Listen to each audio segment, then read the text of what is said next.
चलिए दोस्तों, आज स्टार्ट करने जा रहे हैं आपका टेस्ट सीरीज। आई होप कि क्लियरली आपको वॉइस क्लियर जा रहा होगा। Let me find the way is voice is और क्लियर और नॉट। साथ ही साथ धुन भी आपको सुनने को मिलेगा, जो कि श्री राधे राधे। चलिए, आई होप कि क्लियर जा रहा होगा। चलिए पहला क्वेश्चन है आपका, इस तरह से देख सकते हैं। दूसरे पेन से करते हैं आपका फेवरेट कलर। चलिए, 1773 का रेगुलेटिंग एक्ट के प्रावधान के संबंध में सत्य कथनों पर विचार कीजिएगा। इस एक्ट के तहत पहली बार कंपनी के प्रशासनिक और राजनीतिक कार्यों की मान्यता मिली है। बिल्कुल सही है। इस एक्ट के माध्यम से बंगाल के गवर्नर जनरल के हेतु 6 सदस्यीय कार्यकारी परिषद का गठन किया गया। ये भी सही है। तो दोनों सही है या गलत है बताइएगा। इसकी व्याख्या भी साथ साथ देखेंगे। तो इसकी व्याख्या है आपका टेस्ट नंबर 1 का आंसर यहाँ पर है। ये देख सकते हैं, एक आंसर सही है, यानी कि इसमें सिर्फ और सिर्फ एक आंसर सही है, वो है 1 सही है। ये गलत आपको बताया है, 6 सदस्य इसमें नहीं है। क्या है ऑप्शन, इसका देखते हैं। इसमें इस तरह से जो 1773 एक्ट से भारत में ईस्ट इंडिया कंपनी के कार्यों को नियमित और नियंत्रित करने की दिशा में पहला कदम उठाया गया। इस अधिनियम में पहली बार कंपनी के प्रशासनिक और राजनीतिक कार्यों को मान्यता मिली और भारत में केंद्रीय प्रशासन की नींव रखी। बंगाल के गवर्नर जनरल की सहायता के लिए 4 सदस्यीय कार्यकारी परिषद का गठन किया गया। भारत के प्रथम गवर्नर जनरल जो थे वारेन हेस्टिंग, ठीक है, वारेन हेस्टिंग। तो इसमें जो मेन चेंजेज है वो है 4 सदस्यों का गठन किया गया था, ना कि 6 सदस्यों के। याद रखिएगा, कितने, 4 सदस्यों को। इसमें जो सही आंसर आएगा यहाँ पर, ये गलत है, ठीक है, इस तरह। नेक्स्ट क्वेश्चन है, किस अधिनियम में भारत के में कंपनी के अधीन क्षेत्र को पहली बार ब्रिटिश आधिपत्य क्षेत्र कहा? किस अधिनियम में? 1781, 1384, 1773। तो सही जवाब इसमें आएगा, देख सकते हैं, सी ऑप्शन सी। 1784 के ईस्ट इंडिया एक्ट में पहली बार भारत में कंपनी के अधीन क्षेत्र को ब्रिटिश आधिपत्य कहा गया। ब्रिटिश आधिपत्य कहने लगा 1784 ईस्ट इंडिया एक्ट में। इस एक्ट में ही कंपनी राजनीतिक और वाणिज्यिक कार्यों को पृथक कर दिया गया था। चलिए, नेक्स्ट क्वेश्चन है आप लोग के समकक्ष, दे सकते हैं। 1833 का चार्टर एक्ट, 1813 का चार्टर एक्ट, 1884 का ईस्ट इंडिया एक्ट और 1873 का रेगुलेटिंग एक्ट। तो इसमें क्या क्या चीज़ें हैं? तो 1 का भारत का गवर्नर जनरल बनाया गया था आपको। भारत का गवर्नर जनरल आपको बना गया था 1833 के चार्टर एक्ट के तहत। उसके बाद आपका है 1813 का। 1813 का क्या है? सुप्रीम कोर्ट की स्थापना नहीं, पश्चिमी शिक्षा का प्रचार किया गया था। इसमें पूरी तरह से पश्चिमी शिक्षा और साथ ही साथ ईसाई मिशनरियों को पूरी तरह से योगदान दिया गया था कि आप प्रचार कीजिए, और ईसाई में ट्रांसफर करने का काम यहीं से किया गया था। और नेक्स्ट है, रेड कलर से करते हैं। नेक्स्ट है आपका 1784 का ईस्ट इंडिया एक्ट। ये क्या है? इसका है कंपनी को राजनीतिक वाणिज्यिक कार्यों में पृथक करने का। अभी जैसे कि मैंने बताया था 1784 का, 1784। उसके बाद 1773 का रेगुलेटिंग एक्ट क्या है? एक ही मात्र बचता है, वो है आपका सुप्रीम कोर्ट की स्थापना 1773 में रेगुलेटिंग एक्ट। तो इसका सही जवाब सी आ जाएगा। देखिए, व्याख्या इस तरह से किया गया।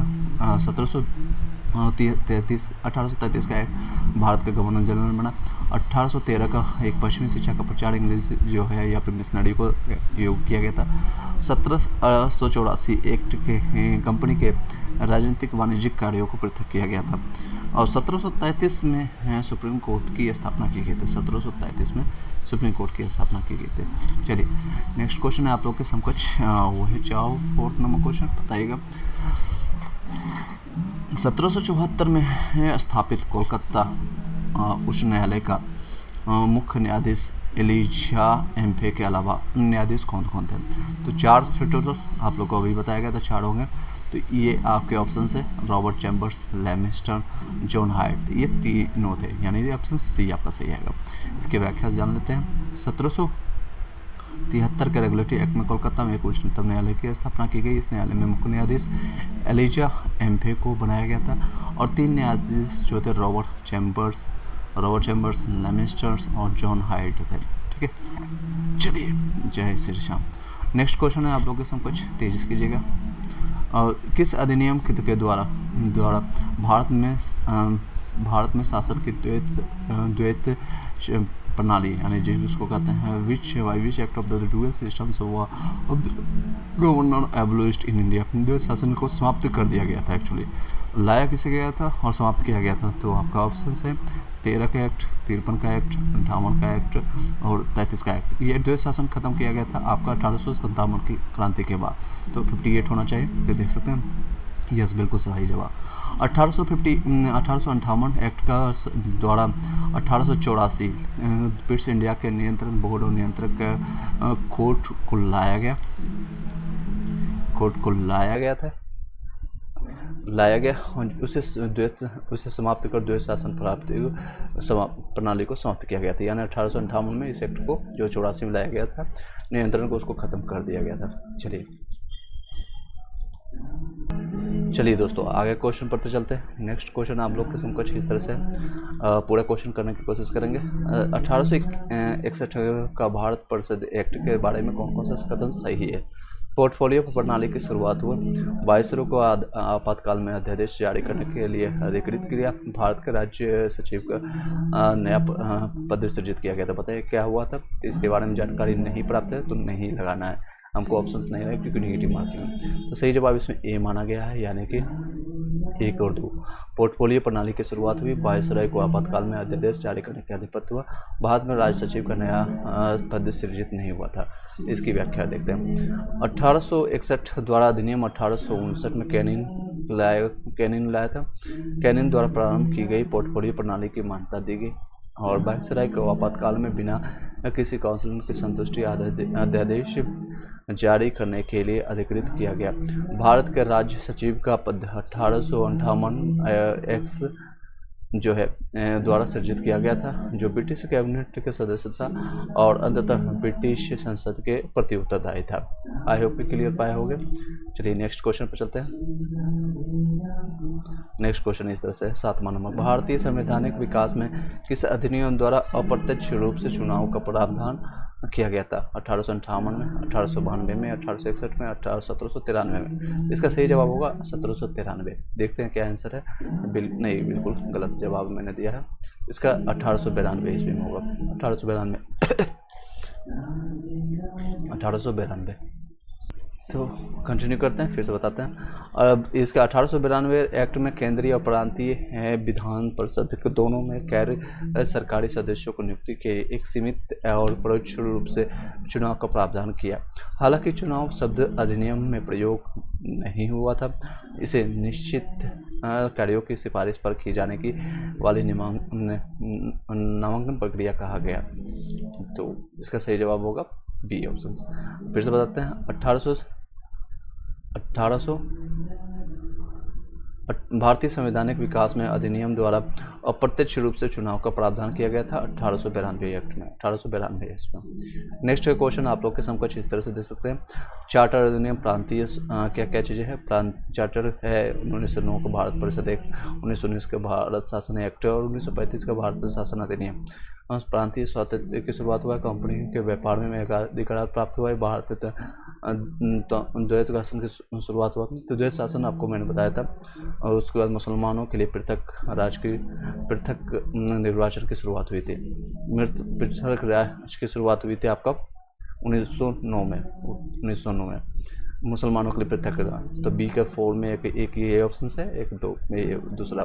नेक्स्ट है आपका भारत का 1813 चार्टर एक्ट है, कंपनी के द्वारा कंपनी का व्यापार का एकाधिकार को समाप्त किया गया था। कंपनी के व्यापार को एकाधिकार को समाप्त किया गया था। चलिए नेक्स्ट है 1819 का। 1819 का जो हुआ था उसमें प्रांतों में द्वैत शासन की शुरुआत हुई थी। नेक्स्ट है आपका 1835 का अधिनियम, जिसमें शासन अधिनियम प्रांतीय स्थापत्य की शुरुआत हुई थी। ए ऑप्शन प्रांतीय स्थापत्य।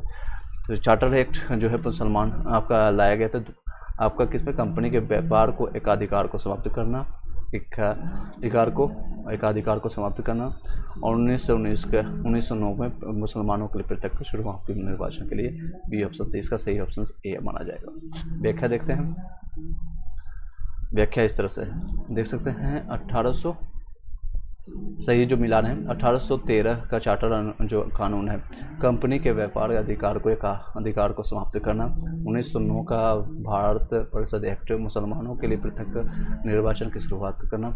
और 1919 का भारत शासन एक्ट प्रांतों में द्वैत शासन की शुरुआत करना। 1935 का भारत शासन अधिनियम प्रांतीय स्वायत्त की शुरुआत करना। चलिए नेक्स्ट क्वेश्चन पर चलते हैं। कौन से अधिनियम के तहत भारतीय विधान परिषद को बजट पर बहस करने की शक्ति प्राप्त करता है? 1993, 1853, 1903, 1892। तो 1892 तो होगा नहीं, अभी जैसे मैंने बताया था 1892 किसके तहत है? अप्रत्यक्ष चुनाव के लिए अधिनियम। किसी भारतीय संवैधानिक विकास में किस अधिनियम द्वारा अप्रत्यक्ष चुनाव से किया गया? तो ये बहस करने का जो किया है 1953 या 1793 आते हैं। इसका आंसर नहीं पता है तो इसका सही जवाब है डी ऑप्शन, ये आपका दिया है। सही जवाब है डी ऑप्शन आपका 1892 का अधिनियम है। जानते हैं 1892 के भारत परिषद अधिनियम द्वारा बजट पर बहस करने की शक्ति दी है, परंतु मतदान का अधिकार नहीं था। इस एक्ट के तहत पूर्व नोटिस पर कार्यपालिका से प्रश्न पूछने की अनुमति दी गई, परंतु पूरक प्रश्न पूछने का अधिकार नहीं था। चलिए नेक्स्ट क्वेश्चन पर चलते हैं। 10 नंबर क्वेश्चन आप लोग को समकक्ष है। निम्नलिखित में से किस अधिनियम के अंतर्गत अनुपूरक प्रश्न पूछना, बजट पर संकल्प रखना आदि कार्य जोड़े गए थे? किसके तहत जोड़ा गया था? अभी मैंने बताया इसमें पूरक प्रश्न पूछने का अधिकार नहीं था, तो कोई बाद में ही आएगा। 1892, 1909, 1919, 1935, तो आपका 1919 हो सकता है, 1909 हो सकता है, तो बी ऑप्शन बिल्कुल सही है। 1919 के भारत परिषद अधिनियम द्वारा विधान परिषदों को कार्यों का द्वारा बढ़ाया और बजट पर अनुपूरक प्रश्न, बजट पर संकल्प रखना आदि कार्यों को जोड़ा गया था 1909 के अधिनियम। चलिए नेक्स्ट है, ये सारी चीज़ें आप लक्ष्मीकांत से पढ़ लीजिएगा। 1919 के अधिनियम द्वारा वायसराय की कार्यपालिका परिषद में प्रथम बार किस भारतीय को सदस्य बनाया गया? तो किसको बनाया था 1919 में? दादा नौरोजी, फिरोज मेहता, सत्येंद्र प्रसाद सिन्हा या गोपाल कृष्ण गोखले? तो सही जवाब होगा, इसमें देख सकते हैं सत्येंद्र प्रसाद सिन्हा, शायद सी बिल्कुल सही है। 1909 में अधिनियम के अंतर्गत पहली बार किसी भारतीय वायसराय की कार्य परिषद के साथ एसोसिएशन बनाने का प्रावधान किया गया, यानी जोड़ने के लिए सत्येंद्र प्रसाद सिन्हा वायसराय की कार्यपालिका के प्रथम भारतीय सदस्य बने। उन्हें विधि सदस्य बनाया गया था। ठीक है, याद रखिएगा, फिर से बताते हैं। 1919 के अधिनियम द्वारा 1919 के वायसराय की कार्यपालिका परिषद में प्रथम बार किसी भारतीय को सदस्य बनाया गया था, तो वो कौन थे? सत्येंद्र प्रसाद सिन्हा थे। ठीक है, 1909 के अधिनियम के अंतर्गत पहली बार, यहाँ पर 1909 बताया गया, 1919 होना चाहिए, कि गवर्नर के साथ एसोसिएशन का प्रावधान के सत्येंद्र प्रसाद सिन्हा को बनाया गया था। चलिए नेक्स्ट क्वेश्चन पर चलते हैं। 1919 के अधिनियम के द्वारा 1919 यस नेक्स्ट क्वेश्चन है 12 नंबर क्वेश्चन। 1919 के अधिनियम द्वारा किन प्रांतीय विषयों को आरक्षित विषय में शामिल किया गया था? तो एक तो भू राजस्व कर, यानी जिसमें ज़्यादा टैक्स होगा, जेल भी है, उसके बाद आपका पुलिस विभाग भी है, शिक्षा और कृषि को नहीं रखा गया था। 1 2 4 होगा। ठीक है, 1 और 2 4 भूमि, जेल और पुलिस 1919 के अधिनियम द्वारा प्रांतीय विषयों के आरक्षित विषयों में शामिल किया गया था। 1919 में भारतीय परिषद अधिनियम द्वारा प्रांतीय विषयों को 2 भागों में विभक्त किया गया। एक हस्तांतरित और आरक्षित। हस्तांतरित विषयों में शामिल जो सार्वजनिक स्वास्थ्य, शिक्षा, स्थानीय स्वशासन, कृषि आदि शामिल थे, जबकि आरक्षित विषयों में पुलिस, न्याय, प्रशासन, जेल, भूमि और वित्त आदि शामिल थे। आरक्षित विषय में जो 2 विषय थे, पहला तो एक सार्वजनिक जो था हस्तांतरित विषयों में जो शामिल था सार्वजनिक स्वास्थ्य, शिक्षा, स्थानीय स्वशासन और कृषि आदि शामिल थे, जबकि आरक्षित विषयों में पुलिस, न्यायालय और न्याय और प्रशासन और जेल। फिर से बता, आरक्षित में कौन है? पुलिस, न्याय, प्रशासन, जेल, भूमि, वित्त, ये सारे जितने भी एसडीएम का काम है। और हस्तांतरित वाले जितने भी है, जैसे कि सार्वजनिक स्वास्थ्य हो गया, शिक्षा हो गया, स्थानीय स्वशासन हो गया, कृषि, ये लिखित वाला काम है जितने भी। नेक्स्ट क्वेश्चन है, निम्न में से कौन सा साइमन कमीशन के सदस्य के रूप में शामिल हुए थे? तो आपके ऑप्शंस हैं क्लेमेंट हेटने, हैरी लेविन्स, डोनाल्ड हावर्ड से या एडवर्ड कैरागन। तो कौन शामिल थे साइमन कमीशन में? तो आपका ऑप्शन सी सही जवाब है। सी 1 2 3 4 चारों इसमें शामिल थे। ठीक है, ब्रिटिश सरकार ने नवंबर 1927 में नए संविधान में भारत की स्थिति का पता लगाने के लिए साइमन आयोग का गठन किया। इसमें सदस्य थे जॉन साइमन जो थे अध्यक्ष थे, क्लेमेंट एटली थे, George Lane Fox, Donald Howard, Edwards Cadogan, बिनोर्स हार्सन्स, हैरी लेविन लासन थे। चलिए नेक्स्ट क्वेश्चन पर चलते हैं। 14 नंबर क्वेश्चन है 1932 में सांप्रदायिक पंचायत कम्युनल अवार्ड्स के घोषणा के समय ब्रिटिश प्रधानमंत्री कौन थे? 1932 में कौन से? तो चर्चिल थे या चैमस्मिथ थे, क्लेन एटली थे, या 1932 में रमजन मैकडोनाल्ड है। तो इसका सही जवाब होगा 14 नंबर का, देख सकते हैं डी, आपका डी ऑप्शन से रैमजे मैकडोनाल्ड थे। 1932 में सांप्रदायिक पंचायत कम्युनल अवार्ड के घोषणा के समय ब्रिटिश प्रधानमंत्री रैमजे मैकडोनाल्ड थे। ब्रिटिश प्रधानमंत्री मैकडोनाल्ड ने आपका दे सकते हैं 16 अगस्त 1932 में अल्पसंख्यकों के प्रतिनिधित्व पर एक योजना की घोषणा की। इसे कैमरल अवार्ड के नाम से जाना जाता है। कैमरल अवार्ड तो याद रखिएगा रैमजे मैकडोनाल्ड से संबंधित है। इसमें सिख, मुसलमानों, ईसाइयों, आंग्ल भारतीयों, दलितों आदि के लिए निर्वाचन व्यवस्था के विस्तार किया गया था। चलिए आगे 15 कौन से अधिनियम में लंदन में भारत के उच्चायुक्त के काल पद का सृजन किया गया था? कौन से अधिनियम में किया गया था? 1919 का अधिनियम, 1909 का अधिनियम, 1858 का अधिनियम, 1935 का अधिनियम। तो इसका सही जवाब होगा ए 1919 के अधिनियम में। कौन से अधिनियम में लंदन में भारत के उच्चायुक्त कार्यालय पद का सृजन हुआ था? 1919 भारत शासन पर अधिनियम ने लंदन में भारत के उच्चायुक्त के कार्यालय पद का सृजन किया और अब तक भारत सचिव द्वारा किए जा रहे हैं कुछ कार्यों के उच्चायुक्त को स्थानांतरित कर दिया गया। नेक्स्ट है 1919 एक्ट में चैम्बर्स ऑफ प्रिंसेस नरेंद्र मंडल की स्थापना का प्रस्ताव रखा गया। चैम्बर्स का उद्घाटन किस वर्ष हुआ था? 1920 में, 22 में, 21 में या 23 में? तो इसका जवाब होगा सी, यानी कि सी 1921 में हुआ था। ठीक है, चैम्बर्स ऑफ देख सकते हैं इसमें व्याख्या, चैम्बर्स ऑफ प्रिंसेस यानी नरेंद्र मंडल के तहत चैम्बर्स का उद्घाटन 1921 में हुआ था। इसमें 120 सदस्यों यानी 108 राज्यों के राजकुमार और अन्य 12 राज्यों के प्रतिनिधित्व इसका नेतृत्व वायसराय करता था। इसने आम हित मामलों पर परामर्श और चर्चा पर आम शासन बनाया था। चलिए नेक्स्ट है भारत शासन अधिनियम 1935 के अंतर्गत कितने राज्यों में द्विसदनीय व्यवस्था आरंभ की गई थी? 6 में किया गया था। 1935 में अधिनियम के बाद 11 राज्यों में से 6 राज्यों में द्विसदनीय है। उसमें 11 राज्य हुए करते थे, जिसमें से 6 राज्यों में द्विसदनीय व्यवस्था प्रारंभ की गई। इस प्रकार बंगाल, मुंबई, मद्रास, बिहार, संयुक्त प्रांत और असम, यानी बंगाल हो गया, मुंबई मद्रास हो गया और बिहार यानी यूपी और संयुक्त प्रांत और असम में द्विसदनीय विधान परिषद विधानसभा बनाई गई। हालांकि इस प्रकार के कई प्रतिबंध और अभी भी देख सकते हैं ये सारी चीज़ें इसी तरह से है। चलिए नेक्स्ट है निम्नलिखित में से कौन सा प्रावधान 1935 के अधिनियम में शामिल था? तो ऑप्शन से भारतीय रिजर्व बैंक की स्थापना, नहीं ये तो बाद में शायद इसमें हुआ था। यस, संघीय न्यायालय की स्थापना, संघ लोक सेवा आयोग की स्थापना, सिख, भारतीय, ईसाई, आंग्ल भारतीयों के हेतु निर्वाचन सिद्धांत को विस्तारित करना, उड़ीसा और सिंधु को 2 नए प्रांत बनाए गए थे। तो इसी में किया गया था। तो हम आई थिंक ए माना जाएगा, बी ऑप्शन से इसमें सही माना गया है। इसमें बी ऑप्शन से यानी कि 1, 2, 3, 4 नहीं है, तो ये 4 नहीं है, बाकी सब है। भारतीय रिजर्व बैंक की स्थापना भी हुई थी, आरबीआई की, संघीय न्यायालय की भी स्थापना हुई और संघ लोक सेवा यूपीएससी की भी हुई थी और उड़ीसा और सिंध के नए प्रांत बनाए गए थे। व्याख्या देखते हैं। 1935 का शासन अधिनियम का प्रावधान है और प्रांतीय स्वायत्तता का शुभारंभ हुआ था। केंद्र में द्वैत शासन प्रणाली का प्रारंभ हुआ। 10% जनसंख्या का मत देना अधिकार था, मत को अधिकार बनाया था। भारतीय रिजर्व बैंक की स्थापना हुई थी। संघीय न्यायालय की स्थापना हुई। ये संघीय लोक सेवा आयोग की स्थापना और प्रांतीय संयुक्त लोक सेवा आयोग की स्थापना हुई। बर्मा को भारत से अलग किया गया था इस समय, और उड़ीसा और सिंधु दो नए प्रांत बनाए गए थे।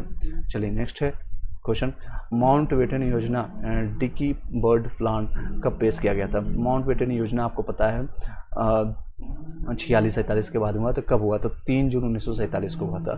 देख सकते हैं 3 जून 1947 को लॉर्ड जो वायसराय लॉर्ड माउंटबेटन ने विभाजन की योजना को पेश की, जिसे माउंटबेटन योजना कहते हैं, 3 जून 1947। नेक्स्ट है, निम्न में से किस अधिनियम में नियंत्रक महालेखा परीक्षक नामक पद का सुझाव दिया गया था? सुझाव किस में दिया गया था? तो 1935 में होगा या 47 में? तो 35 में होना चाहिए, सी यस 35 में सही है जवाब है। 1935 का शासन अधिनियम के अंतर्गत महासभा प्रांतों के लेखा की परीक्षा के लिए भारत के महालेखा परीक्षक की नियुक्ति का प्रावधान किया गया। भारतीय के अनुच्छेद 148 वर्ण के अनुसार भारत के नियंत्रक और लेखा परीक्षक की नियुक्ति राष्ट्रपति के द्वारा की जाती है। चलिए नेक्स्ट क्वेश्चन है, बहुत तेजी से करेंगे, आपका 21 नंबर क्वेश्चन, ब्रिटिश संसद में भारतीय स्वतंत्रता अध्यादेश को कब पेश किया गया था? भारतीय स्वतंत्रता अध्यादेश को कब पारित किया गया था? तो आपका देख सकते हैं अगस्त में तो नहीं आई थी, जून आपका या जुलाई, 4 जुलाई को लाया गया था, सी डी यस 4 जुलाई को, 4 जुलाई 1947 को लाया गया था। भारतीय स्वतंत्रता अध्यादेश को ब्रिटिश संसद में 4 जुलाई 1947 को पेश किया गया था। 4 जुलाई को पेश किया गया था। और इससे पहले क्या था क्वेश्चन, और माउंटबेटन योजना जो डिक्की वर्थ लाउंज कब पेश किया गया था? 3 जून को, ठीक 1 महीना 1 दिन के बाद 4 जुलाई को लाया गया था, और ब्रिटिश संसद में भारतीय स्वतंत्रता अध्यादेश को पेश किया गया था। तो 4 जुलाई 1947 को पेश किया गया, और 18 जुलाई 1947 को इसे राजशाही की संतुष्टि मिली, और यह अधिनियम 15 अगस्त 1947 से लागू हुआ, 15 अगस्त 1947 से लागू हो गया। चलिए कुछ इंपॉर्टेंट है, अंतरिम जो सरकार है 1946, कितने मिनट में इतना क्वेश्चन किए हैं? तो 20 मिनट में 20 क्वेश्चन हुआ, तो आपका 150 मिनट में आपको 150 क्वेश्चन करना है, यानी लगभग आपको एक करना है 2 घंटे में 150 क्वेश्चन, तो थोड़ा स्पीड बढ़ाना पड़ेगा, उसी अनुसार करना पड़ेगा। अंतरिम जो सरकार है 1946 में के संबंध में निम्नलिखित युग्मों को विचार करना है। व्यक्ति और मंत्री है, आई चुंदरगढ़ी वाणिज्य है, योगेंद्र नाथ मंडल विधि है, गजन खान है स्वास्थ्य है। तो युगों को सही विचार, इसमें सभी लगता है असफली सही है, बी ऑप्शन से इसका दिया गया है, यानी कि 1 2 3 सही है, 1 2 3। आई चुंदरगढ़ी जो है वाणिज्य है, बिल्कुल सही है। योगेंद्र नाथ विधि है, ये भी सही है। और गजनफ अली खान है स्वास्थ्य भी है। अशरफ अली जो डाक एवं वायु ने मिला है, बल्कि अशरफ ला जो देख सकते हैं, अशरफ ला को रेलवे और परिवहन मिला है। तो आई चुंदरगढ़ी को वाणिज्य मिला है, योगेंद्र नाथ मंडल को विधि मिला है, गजनफ अली खान को स्वास्थ्य मिला है। नेक्स्ट क्वेश्चन पर चलते हैं, 23 नंबर क्वेश्चन इस तरह से है, निम्नलिखित में से कौन सा अंतरिम सरकार 1946 में उद्योग एवं नागरिक आपूर्ति मंत्री थे? उद्योग एवं नागरिक मंत्री, ये तो राजेंद्र प्रसाद नहीं होंगे, लियाकत अली खान भी नहीं थे, और CH भाभा भी नहीं था, जॉन मथाई होगा। उद्योग एवं नागरिक आपूर्ति मंत्री ये थे आपका जॉन मथाई, सही है। राजेंद्र प्रसाद खाद्य एवं कृषि मंत्री थे, लियाकत अली वित्त मंत्री थे, CH भाभा जो थे खाद्य कार्य एवं खनन ऊर्जा मंत्री। भाभा से याद रखिएगा, कोई इलेक्ट्रॉनिक्स यानी कि कोई अंतरिक्ष के लिए होगा, ऊर्जा के लिए संबंधित होगा, तो कार्य और खनन होगा। जॉन मथाई उद्योग और नागरिक आपूर्ति मंत्री थे, ठीक है। नेक्स्ट क्वेश्चन पर चलते हैं, अंतरिम सरकार के संबंध में सुजीवन से सही मिलाना है। अंतरिम देख सकते हैं, जगजीवन राम जी थे श्रम मंत्री, यानी कि हो सकता है, बिल्कुल हो सकता है। सरदार वल्लभ देव, श्री गोपालाचार्य, श्री गोपालाचार्य को मिला था आपका जो है राजा गोपाल शिक्षा और कला के लिए, तो आपका बी होगा, सेकेंड का B, 1 B I think, C third का बी, फर्स्ट ऑप्शन शायद हो सकता है, देख सकते लेते हैं, यस फर्स्ट ऑप्शन सही है। जगजीवन राम को श्रम मंत्रालय है, सरदार बलदेव सिंह को रक्षा मंत्री, सी गोपालाचारी को शिक्षा एवं कला। मतलब एक भी क्वेश्चन अगर आता है तो इससे लगा सकते हैं, तो ए ऑप्शन सबका सही है। जगजीवन राम को श्रम मंत्रालय है, बलदेव सिंह को रक्षा मंत्रालय है, सी गोपालाचारी को शिक्षा और कला मंत्रालय है। स्वतंत्र भारत के प्रथम मंत्रिमंडल 1947 में कार्य एवं खनन ऊर्जा मंत्री CH बाबा भी किया था मैंने, रिपीटेड क्वेश्चन है, कुछ इजी क्वेश्चन है। देख सकते हैं व्याख्या। आर के पंचमुगन सेट्टी को वित्त मंत्रालय मिला है। डॉक्टर जॉन मथाई को रेलवे और परिवहन मंत्रालय है। राजकुमार अमृत कौर को स्वास्थ्य मंत्रालय मिला है। मौलाना अबुल कलाम को शिक्षा मंत्री। सबसे ज़्यादा आपका कांग्रेस के ज़्यादा समय तक रह चुके हैं। नेक्स्ट क्वेश्चन है व्यक्ति और स्वतंत्र भारत में मंत्री जो मिला। आर के सेट्टी जॉन मथाई को मिला है, अभी मैंने बताया था शिक्षा जॉन मथाई। राजकुमार के लिए स्वच्छता जी मौलाना अबुल कलाम जी को मिला था। मौलाना अबुल कलाम जी को। जॉन मथाई को मिला है रेलवे और परिवहन, और मौलाना अबुल कलाम को शिक्षा, और आर के सेट्टी को वित्त। तो इसमें सही जवाब कौन सा होगा? सही उसमें ऊपर विचार करना है। तो सही एक मात्र 1 और 2, 1 और 3 बी ऑप्शन। 26 का बी ऑप्शन बिल्कुल सही है। नेक्स्ट है, ये ऑलरेडी बता चुके हैं। जॉन मथाई रेलवे और परिवहन है। राजकुमार स्वास्थ्य है। मौलाना अबुल शिक्षा है, और आर के पश्चिम सेट्टी जो है वित्त मंत्रालय में है। नेक्स्ट है द्वैत शासन का जनक किसे कहा जाता है? द्वैत शासक जो है लियोनेल कार्टिस को जानते हैं। लियोनेल कार्टिस जो है लियोनेल कार्टिस एक ब्रिटिश अधिकारी और लेखक थे। इन्हें ही द्वैत शासन का जनक कहा जाता है। द्वैत शासन ब्रिटिश भारत के लिए एक महत्वपूर्ण लोकतांत्रिक संवैधानिक सुधार था। चलिए नेक्स्ट क्वेश्चन पर चलते हैं। 28 किस अधिनियम में भारतीय वासियों को अपने देश में प्रशासन के कुछ हिस्सा लेना संभव होगा? किस अधिनियम से भारतवासियों को अपने देश के प्रशासन में कुछ हिस्सा लेना संभव बनाया? 1833 में, 1853 में, 1858 में, 1861 में। तो 53 के बाद ही होगा शायद। सी ऑप्शन इसमें माना जाएगा। देखते हैं क्या है। नहीं, इसमें 33 में बताया गया, तो गलत जवाब है। तो सही 1833 है, 1853 है, सॉरी 1853 है। इसकी व्याख्या जानते हैं। चार्टर एक्ट 1833 की साधारण धाराओं में सबसे महत्वपूर्ण धारा संख्या 87 थी। इसमें यह कहा गया था कि किसी भारतीय एवं क्राउन की देशज प्रजा को अपने धर्म और जन्म।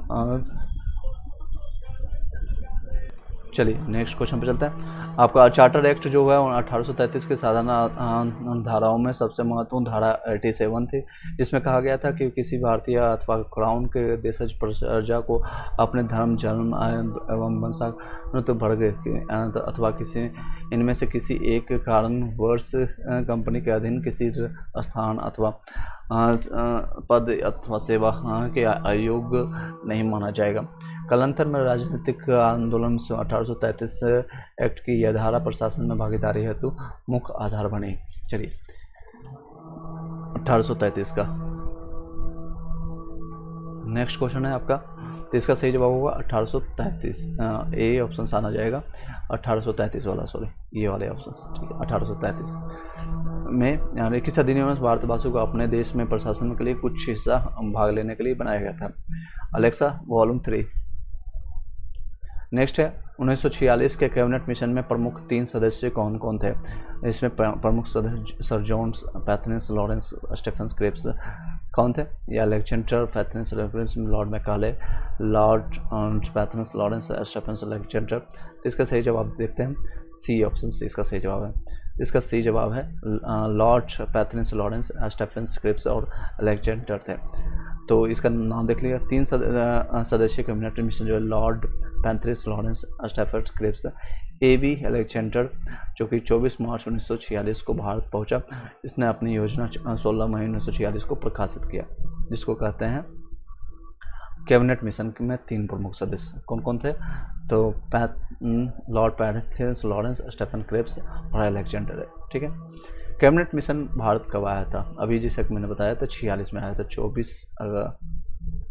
16 मई 1946 को आया था, सॉरी 24 मार्च 1946 को आया था।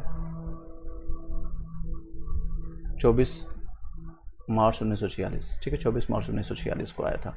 कैबिनेट मिशन भारत कब आया था? 24 मार्च 1946 को आया था। ठीक है, 24 मार्च 1946।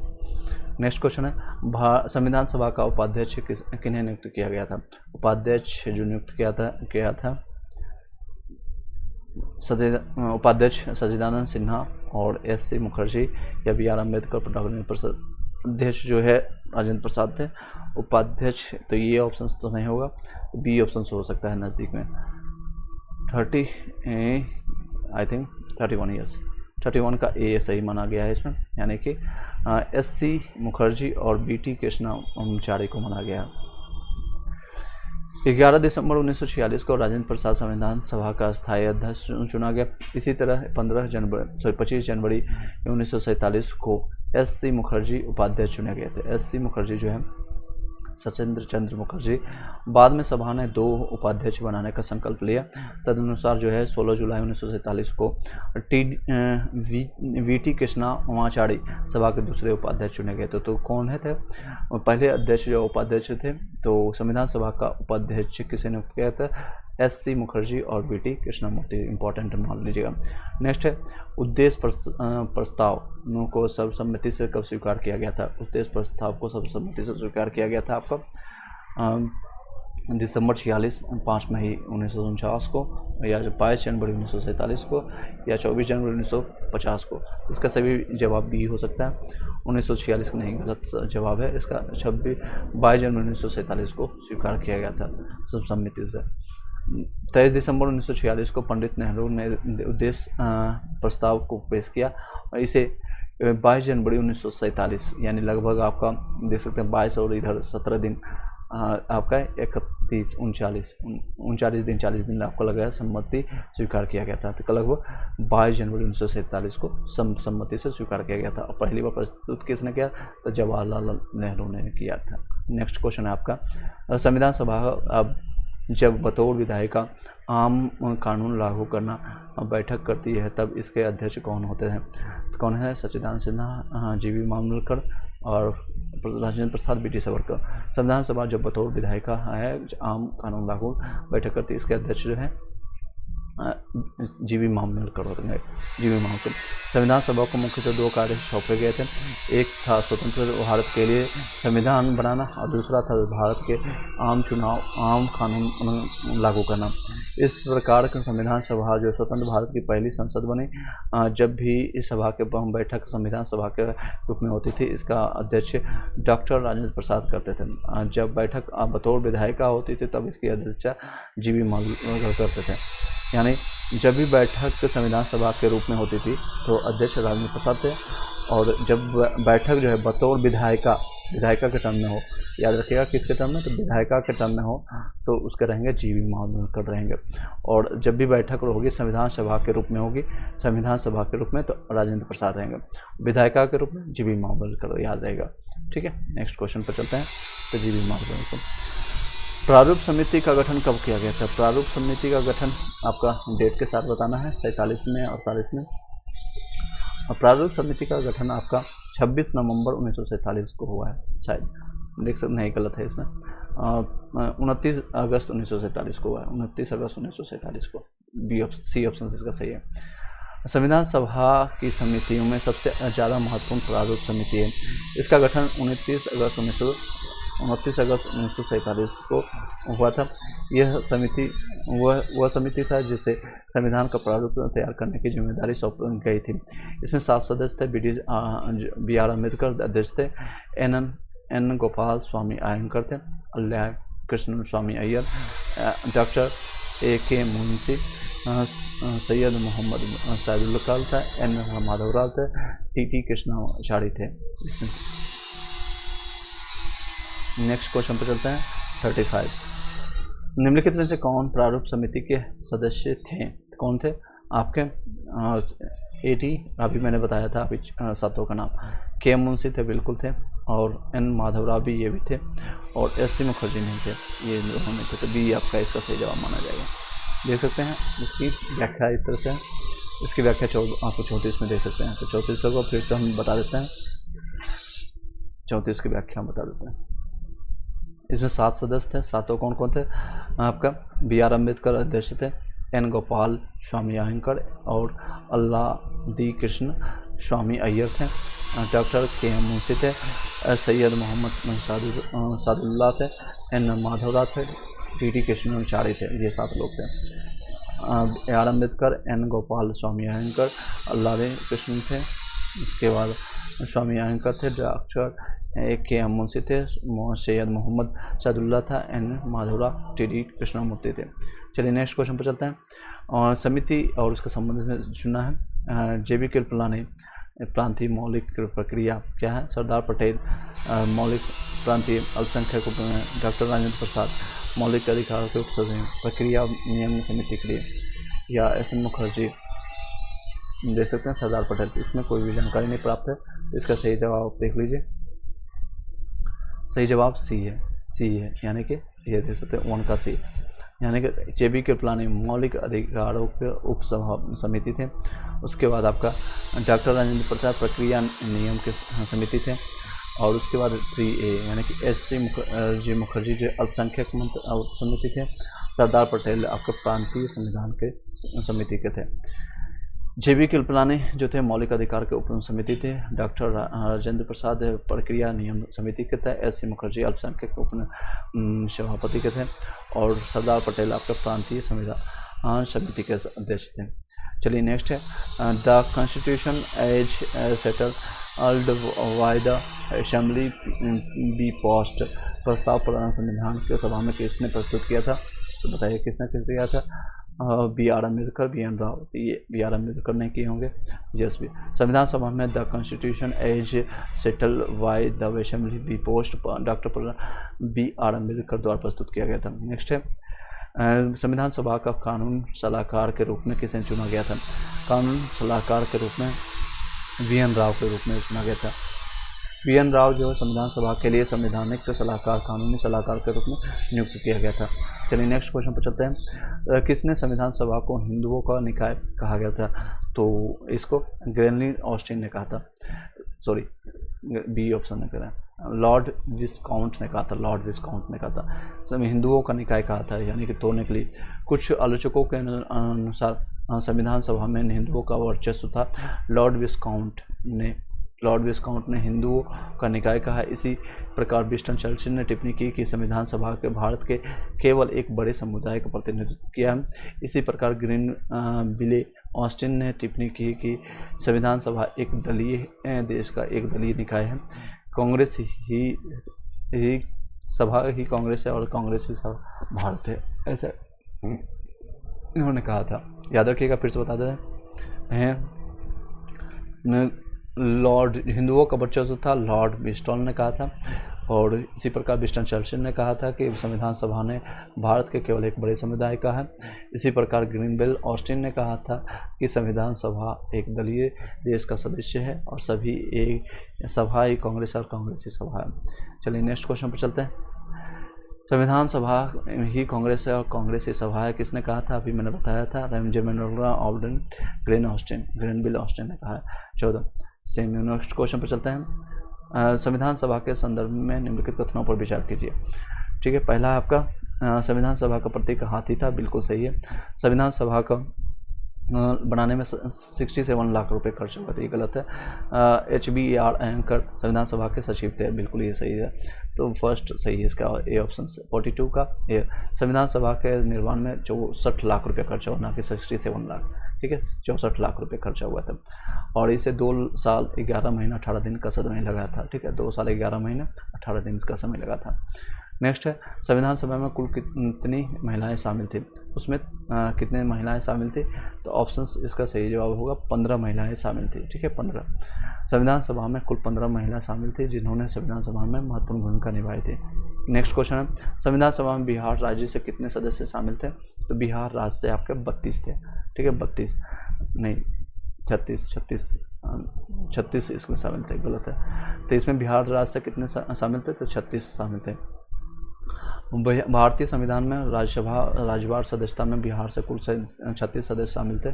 सबसे ज़्यादा सदस्य जो थे संयुक्त प्रांत यानी यूपी से, इसकी संख्या 55 थी। कहाँ से? 55 थी। संविधान सभा द्वारा राष्ट्रीय ध्वज को कब अपनाया गया था? Good question. इसका अपनाया गया था 26 जनवरी 1950 को, शायद नहीं, गलत है जवाब इसका।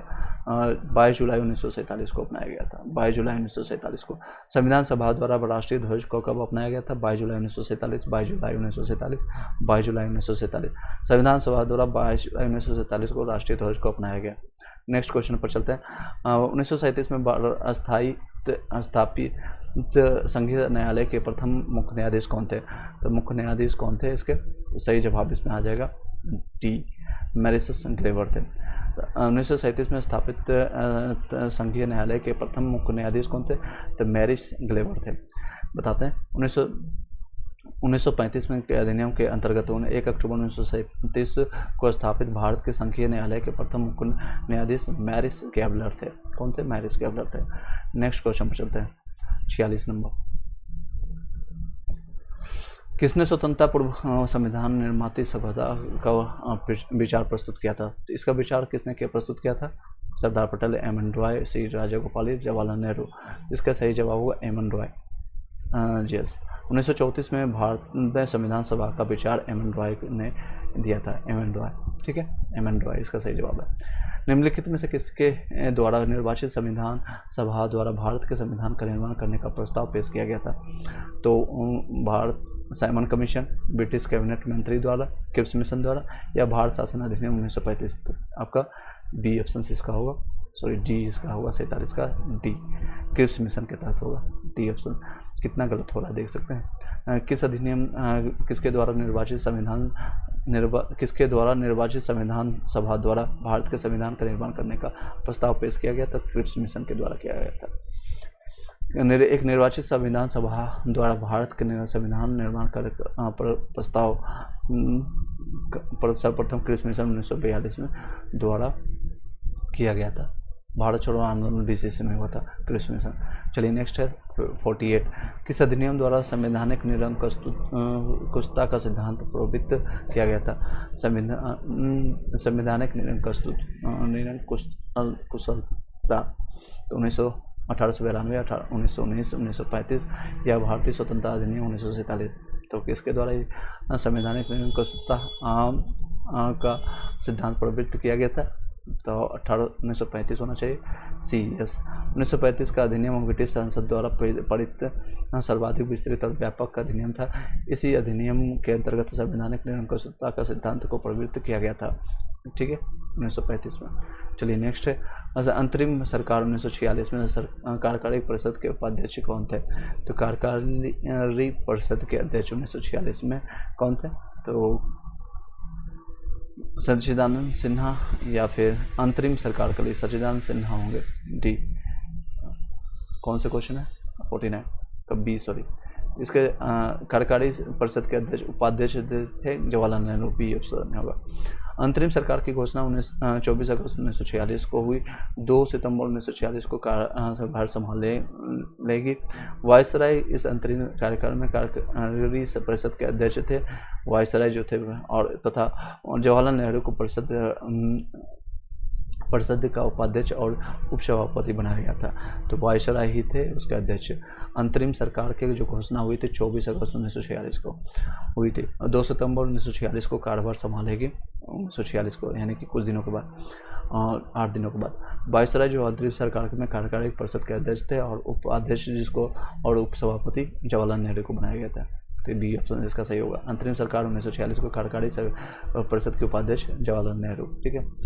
निम्नलिखित में से संविधान सभा के संदर्भ में कौन सा कथन असत्य है, यानी गलत पहचानना है? इनकी चुनावी प्रक्रिया 1935 के अधिनियम पर आधारित है। कर संपत्ति विसर्जने का योजना के कारण मताधिकार सम्मिलित है। इसने बड़ी संख्या में समितियों की मदद से काम किया, जिसमें प्रारूप समिति प्रमुख थे। अल्पसंख्यक समुदाय जैसे ईसाई, एंग्लो और पारसियों को सभी में पर्याप्त प्रतिनिधित्व किया। इसका निर्वाचन सार्वभौम वयस्क मताधिकार के आधार पर किया। इसका सही जवाब बताइएगा क्या होगा 50 का?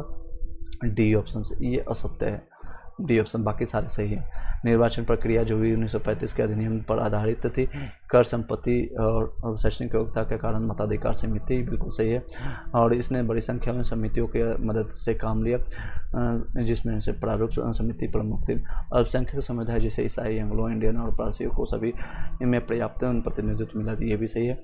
इनका निर्वाचन सार्वभौम वयस्क मताधिकार के आधार पर किया गया, नहीं, इसका वयस्क मताधिकार के आधार पर नहीं किया गया था। संविधान सभा के सदस्यों का निर्वाचन प्रक्रिया निर्वाचन प्रांतीय संविधान सभाओं में के सदस्यों द्वारा अप्रत्यक्ष निर्वाचन के आधार पर किया हुआ था, अप्रत्यक्ष, ना कि जो कह रहे हैं वयस्क मताधिकार के आधार पर हुआ है।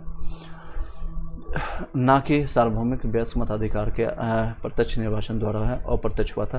कर, संपत्ति और प्रशासनिक योग्यता के आधार पर मताधिकार प्राप्त प्रदान किया गया था, सभी को मताधिकार प्राप्त नहीं हुआ था। ठीक है, नेक्स्ट क्वेश्चन पर चलते हैं। ये आपका संविधान सभा के संदर्भ में कथन बताना था। संविधान सभा में सदस्यों का निर्वाचन कैसे हुआ था?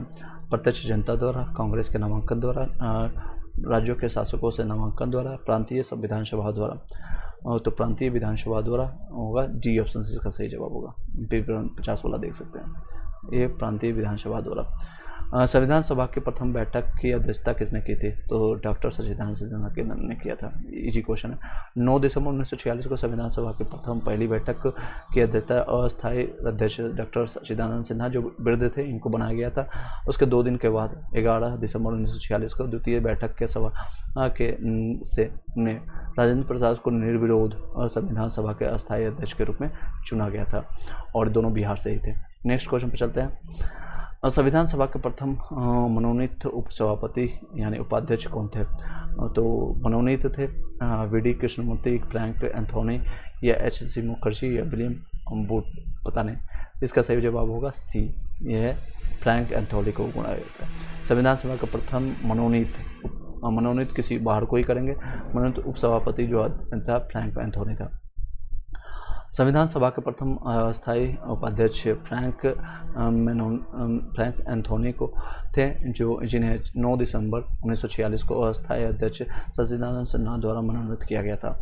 9 दिसंबर को ही मनोनीत किया गया था फ्रैंक एंथोनी को संविधान सभा के अस्थायी उपाध्यक्ष के रूप में।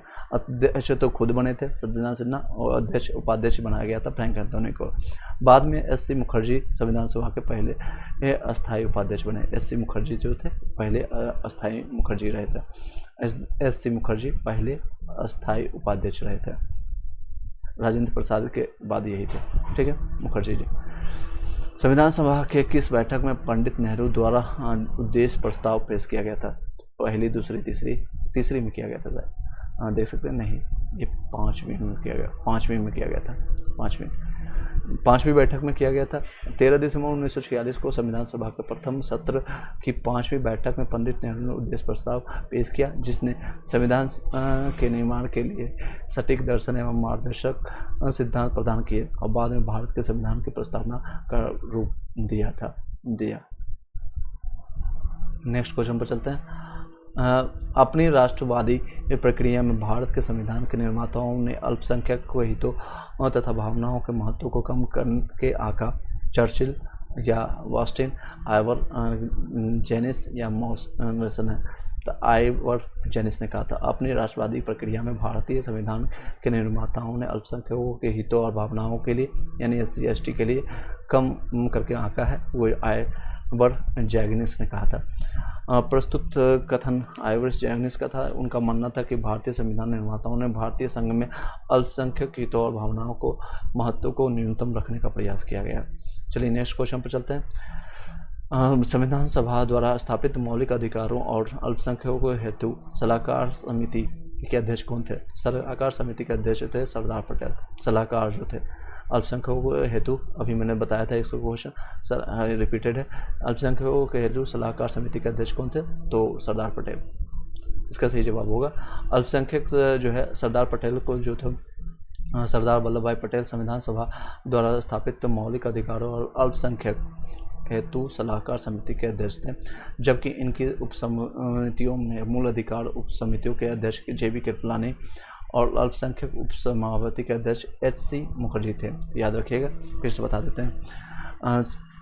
सरदार वल्लभ भाई पटेल संविधान सभा द्वारा स्थापित मौलिक अधिकार और अल्पसंख्यकों के सलाहकार हेतु समिति के अध्यक्ष थे, जबकि इनकी उपसमिति में मूल अधिकार उपसमिति के अध्यक्ष JB कृपलानी और अल्पसंख्यक उपसमिति के अध्यक्ष S.C. मुखर्जी थे। भारत के संविधान में केंद्र और राज्यों के बीच में किया गया शक्तियों का विभाजन इनमें से किस उल्लेखित अधिनियम पर आधारित है? तो 1909, 1947, 1935 या 1919। इसका सही जवाब होगा डी, 1919 अधिनियम के द्वारा है। भारत के संविधान में केंद्र और राज्यों के बीच में जो शक्तियों का विभाजन किया गया था, यानी विभाजन 1919 में किया गया था, जलियांवाला हत्याकांड के समय में ही। भारत के अधीन संविधान में केंद्र राज्यों के मध्य शक्तियों का विभाजन भारत शासन अधिनियम 1935 पर आधारित था। इस अधिनियम में शक्तियों का संख्या और राज्य और संपत्ति सूची में विभाजन किया गया था। तो 1935 यहाँ पर वर्णन किया गया। 1935 भारतीय संविधान के निम्नलिखित उपबंधों में से कौन सा 1946 20 नवंबर 1949 को प्रभावित हुए थे? निर्वाचन, नागरिकता, आपात उपबंध, न्यायाधीशों की नियुक्ति। इसका सही जवाब होगा 58 का बी, यानी कि फर्स्ट और सेकंड, निर्वाचन और नागरिकता, बाकी नहीं किया गया था। 26 नवंबर 1949 को भारतीय संविधान के कुछ उपबंध जैसे निर्वाचन, नागरिकता, संसद आदि प्रभावी हुए।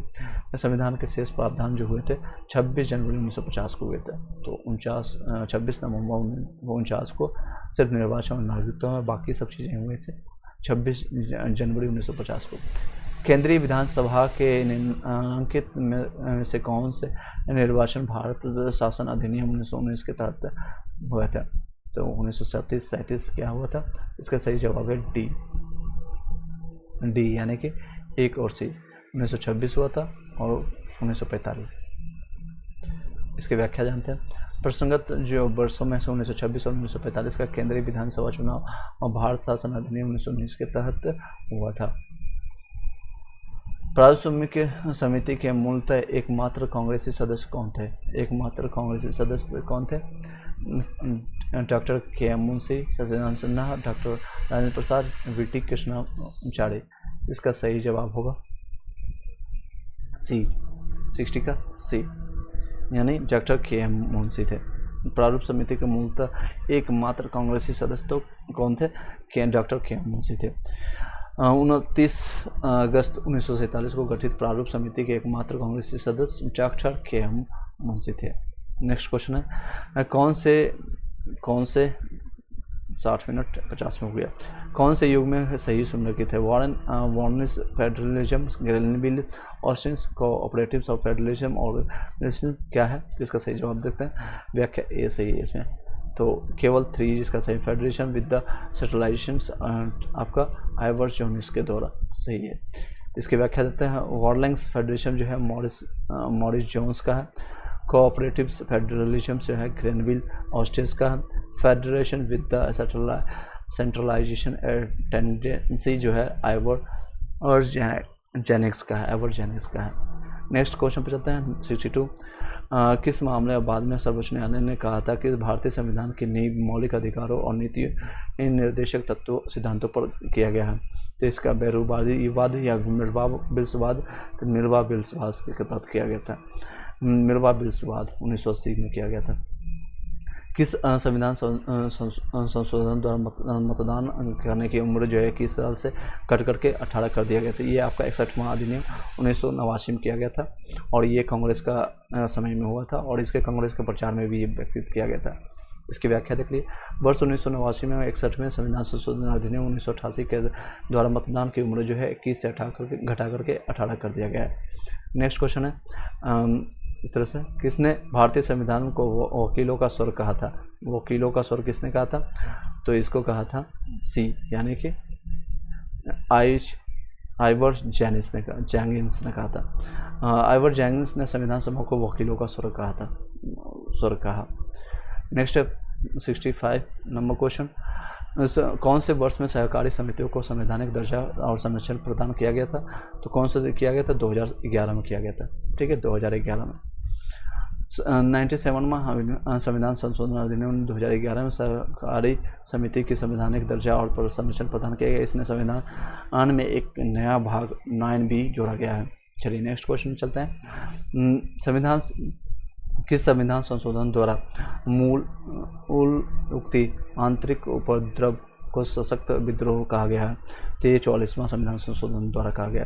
44वें संविधान संशोधन अधिनियम 1978 में मूल उक्ति आंतरिक उपद्रव सशक्त विद्रोह कहा गया है। नेक्स्ट क्वेश्चन पर चलते हैं।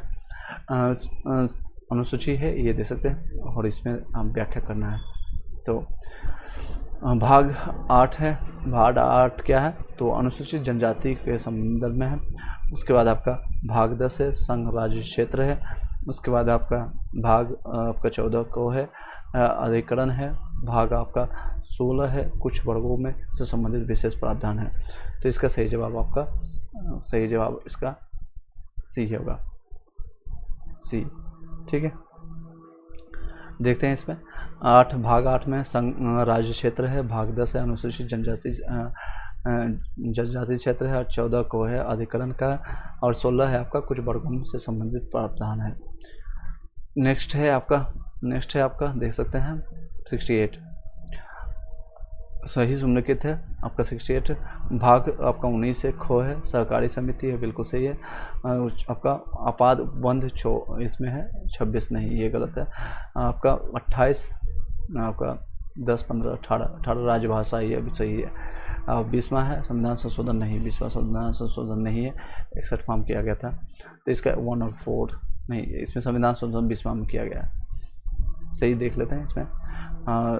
व्याख्या इस तरह से 9 बी है सहकारी समितियां हैं, 17 भाग है राजभाषा है, 18 भाग है आपात उपबंध है, और 20 है संविधान संशोधन है। ठीक है, संविधान संशोधन। संविधान की दूसरी अनुसूची में किनके है परिलब्धियों और भत्ते विशेष अधिकार से संबंधित प्रावधान है।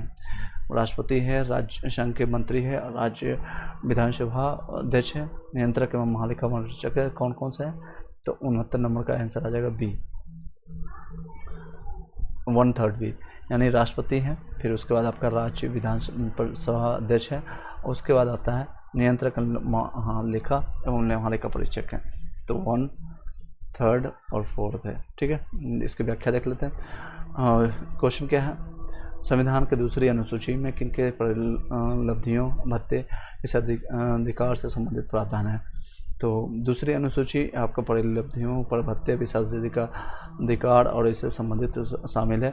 राष्ट्रपति, राज्यपाल, लोकसभा अध्यक्ष और उपाध्यक्ष, राज्यसभा के सभापति और उपसभापति, राज्य विधानसभा अध्यक्ष और उपाध्यक्ष, राज्य विधान परिषद के सभापति और उपसभापति, सर्वोच्च न्यायालय के न्यायाधीश और उच्च न्यायालय के न्यायाधीश और नियंत्रक एवं महालेखा परीक्षक हैं। चलिए नेक्स्ट क्वेश्चन है, संविधान के तीसरी अनुसूची में किसने संबंधित शपथ या प्रतिज्ञान का प्रारूप दिया गया है। तो किसके द्वारा दिया गया है? तो इसमें डी ऑप्शन से 1 2 यानी संसद के सदस्य के द्वारा, नियंत्रक एवं महालेखा निरीक्षक के द्वारा, और उसके बाद राज्य मंत्री के द्वारा किया गया। तीसरी अनुसूची के बारे में जानते हैं। तीसरी अनुसूची जो है इसमें विभिन्न उम्मीदवारों द्वारा ली जाने वाली शपथ प्रतिज्ञा के प्रारूप दिए गए, जैसे कि संघ के मंत्री, संसद के निर्वाचन हेतु भारतीय संसद के सदस्य, सर्वोच्च न्यायालय के न्यायाधीश, नियंत्रक एवं महालेखा परीक्षक, राज्य मंत्री, राज्य विधानमंडल के निर्वाचन के लिए अभ्यर्थी, राज्य विधान परिषद के उच्च न्यायालयों के न्यायाधीश। नेक्स्ट क्वेश्चन पर चलते हैं 71। चौथी है, इसमें देख सकते हैं बी ऑप्शन से 20 मिला लेते हैं। चौथी अनुसूची है राज्य सभा में सीटों से संबंधित है। चौथी अनुसूची है राज्यसभा में सीटों से संबंधित। 5वीं अनुसूची है आपका चौथी है दल बदल से। चौथी अनुसूची है दल बदल से, ठीक है। और 5वीं अनुसूची है आपका बी, आपका राजभाषा से। उसके बाद आपका आता है 8वीं अनुसूची है दल बदल से, 8वीं दल बदल से। और 10वीं अनुसूची है आपका राजभाषा में सीटों के आवंटन से। इसकी व्याख्या देख लीजिए, इसमें है इस तरह से। चौथी अनुसूची है राज्यसभा में सीटों का आवंटन से। 5वीं अनुसूची है अनुसूचित जनजाति और प्रशासन नियंत्रक के उपबंध से। 8वीं अनुसूची है संविधान द्वारा मान्यता प्राप्त भाषाएं से। 8वीं भाषाएं जितनी भी है, 8वीं अनुसूची में 22 भाषाएं हैं। और 10वीं अनुसूची है दल बदल से। 10वीं दल बदल है, 8वीं भाषा। और 5वीं आपका अनुसूचित SC ST के प्रशासन और नियंत्रण के बारे में उपबंध है। और चौथी आपका राज्यसभा में सीटों का आवंटन। चौथी राज्यसभा में सीटों का आवंटन है। नेक्स्ट है कौन से सही सुमेलित है, कहाँ से क्या लिया गया है। संयुक्त राज्य अमेरिका से लिया गया है। राज्यसभा के सदस्यों का निर्वाचन या दोनों सदनों के संयुक्त बैठक, राष्ट्रपति पर महाभियोग, उच्चतम न्यायालय का परामर्श। तो इसका सही जवाब देख लेते हैं। 71 आपका 72 ए सभी सही सुमेलित थे। सही अब दक्षिण अफ्रीका से राज्यसभा के सदस्यों का निर्वाचन हुआ। ऑस्ट्रेलिया से दोनों सदनों का संयुक्त बैठक हुआ। उसके बाद संयुक्त राज्य अमेरिका से ले गया है राष्ट्रपति का महाभियोग। कनाडा से उच्चतम न्यायालय का परामर्शीय निर्णय लिया गया था। नेक्स्ट क्वेश्चन में सही, इसमें सही है, ए ऑप्शन से इसमें सही है। ठीक है। नेक्स्ट क्वेश्चन है, किस देश द्वारा भारतीय संविधान में व्यापार और वाणिज्य और समागम स्वतंत्रता की विशेषता दी गई है? किस देश द्वारा गया है इसमें आपका, तो ये सही जवाब होगा ऑस्ट्रेलिया, व्यापार और वाणिज्य के लिए। ऑस्ट्रेलिया के संविधान द्वारा व्यापार, वाणिज्य और समागम की स्वतंत्रता भारतीय संविधान में शामिल किया गया। भारतीय संविधान में राष्ट्रपति की निर्वाचन पद्धति किस देश द्वारा प्राप्त की गई है? तो संयुक्त राज्य अमेरिका, जर्मनी और कनाडा, आयरलैंड। तो आई थिंक ए होगा, सॉरी डी इसमें लिया गया है आयरलैंड से राष्ट्रपति का। आयरलैंड के संविधान द्वारा राष्ट्र के नीति निर्देशक तत्व भी लिया गया, राष्ट्रपति की निर्वाचन पद्धति भी है, राज्यसभा के सभी सदस्यों का नामांकन जैसी विशेषताएं भारतीय संविधान में शामिल की गई है। चलिए नेक्स्ट क्वेश्चन है, कनाडा, ए ऑप्शन से। कनाडा है आपका राज्यपाल की नियुक्ति करवाने के लिए। सी सोवियत संघ है, मूल कर्तव्य है। यूएसएसआर यानी रशिया से मूल कर्तव्य, फंडामेंटल ड्यूटी जिसको कहते हैं। और दक्षिण अफ्रीका से आपका लिया गया संविधान संशोधन लिया गया। ब्रिटेन से आपका विधि का शासन लिया गया। तो इसका ऑप्शन ए हो जाएगा। देखिए इसकी व्याख्या, कनाडा से राज्यपाल की नियुक्ति है, सोवियत संघ यूएसएसआर मूल कर्तव्य, दक्षिण अफ्रीका से संविधान संशोधन के लिया गया, ब्रिटेन से विधि का शासन लिया गया। किन्होंने भारतीय स्वतंत्र प्रस्तावना को संविधान का परिचय का पत्र कहा था? केशवानंद, एम.पी.आर. अम्बेडकर। और परिचय पत्र कहा था एम हिदायतुल्ला या एन.ए. पालकीवाला। तो सही जवाब होगा एन.ए. पालकीवाला ने कहा था। किसने कहा था, किन्होंने कहा था भारतीय प्रस्तावना यानी संविधान का परिचय पत्र कहा था? एन.ए. पालकीवाला ने कहा था। प्रस्ताव प्रख्यात न्यायविद और संवैधानिक विशेषज्ञ एन.ए.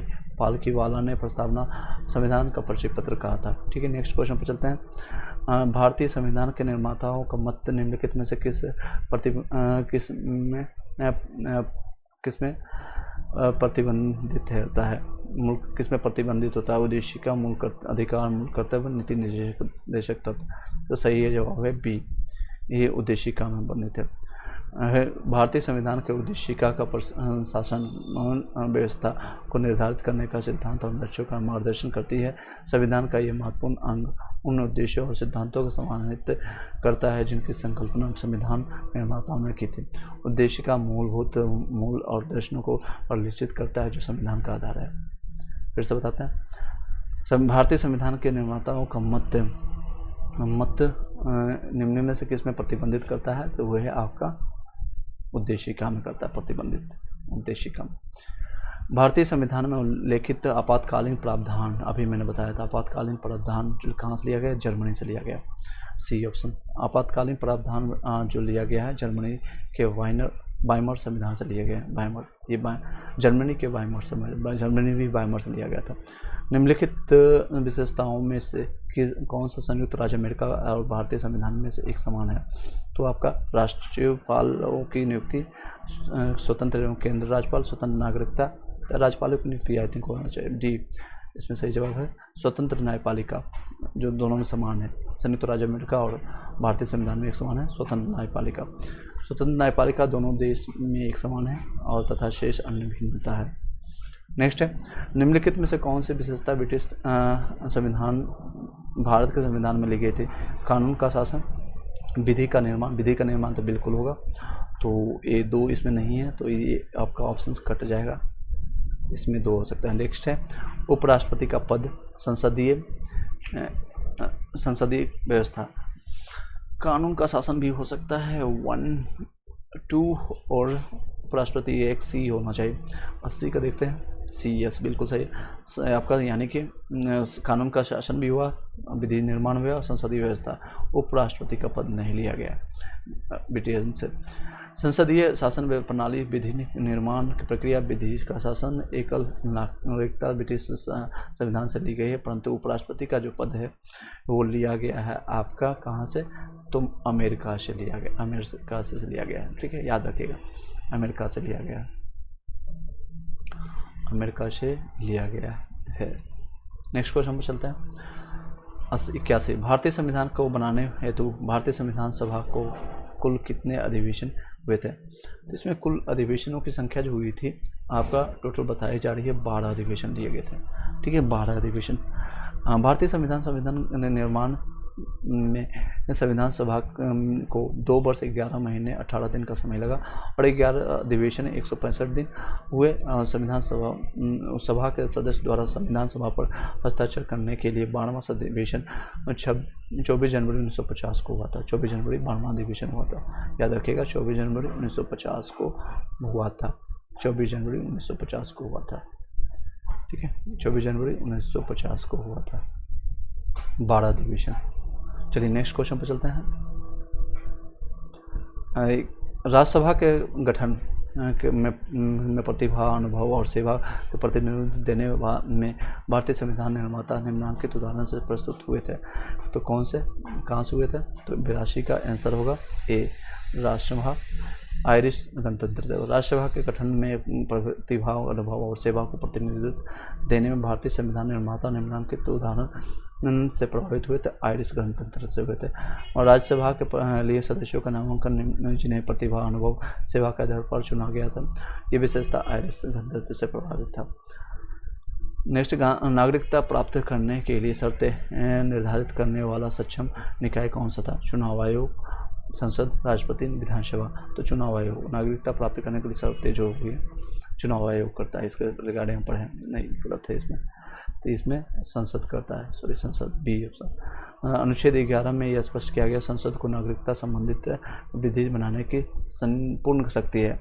तो याद रखिएगा अनुच्छेद 11 में यह स्पष्ट किया गया संसद को, किसको? तो संसद को यह अधिकार है नागरिकता का संबंधित जितने भी विधि बनाने का, यानी विधि यानी कि कानून बनाने का संपूर्ण शक्ति प्राप्त किया गया है। चलिए, संपूर्ण शक्ति, विधि अगर नहीं पूछता तो कुछ और होता, यहाँ पर दिया गया नागरिकता प्राप्त करने के लिए शर्तें निर्धारित करने वाला सक्षम निकाय कौन है? तो संसद है। संवैधानिक व्यवस्था में उद्देशिका उपयोगी क्यों है? यह मूल भारतीय शब्दों का प्रयोग है, यह प्रक्रिया और समय का स्रोत है, यह संविधान के आधारभूत विशेषताओं की संपूर्ण सूची प्रदान करता है, संविधान निर्माताओं के वास्तविक लक्ष्य और दर्शन को संबोधित करती है। तो ऑप्शन डी होना चाहिए, 9 यस डी इसका सही जवाब है, देख सकते हैं। तो संविधान के निर्माताओं को वास्तविक लक्ष्य और दर्शन को संबोधित करता है संविधान।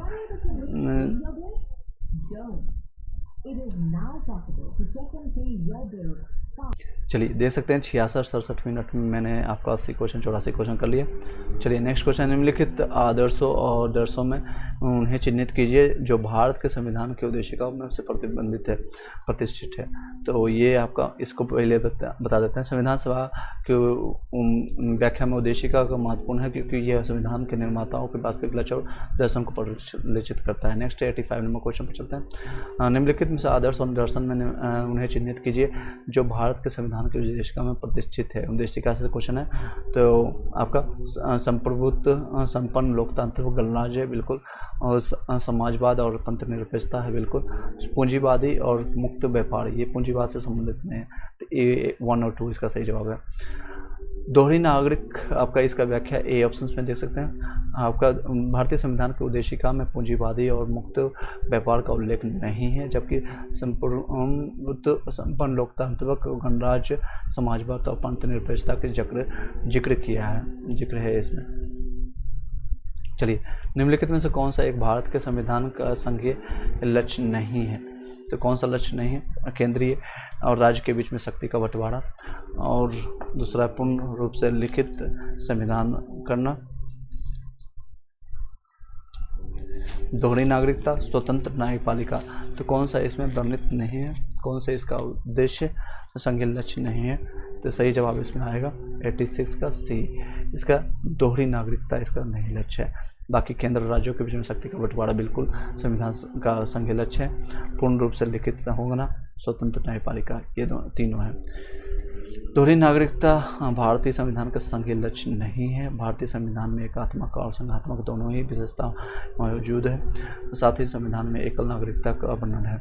नेक्स्ट 87 पर चलते हैं। भारतीय नागरिकता नहीं प्राप्त की जा सकती है जन्म के आधार पर, किया जा सकता है विदेशीकरण द्वारा, किसी भू उपभाग के सम्मेलन द्वारा।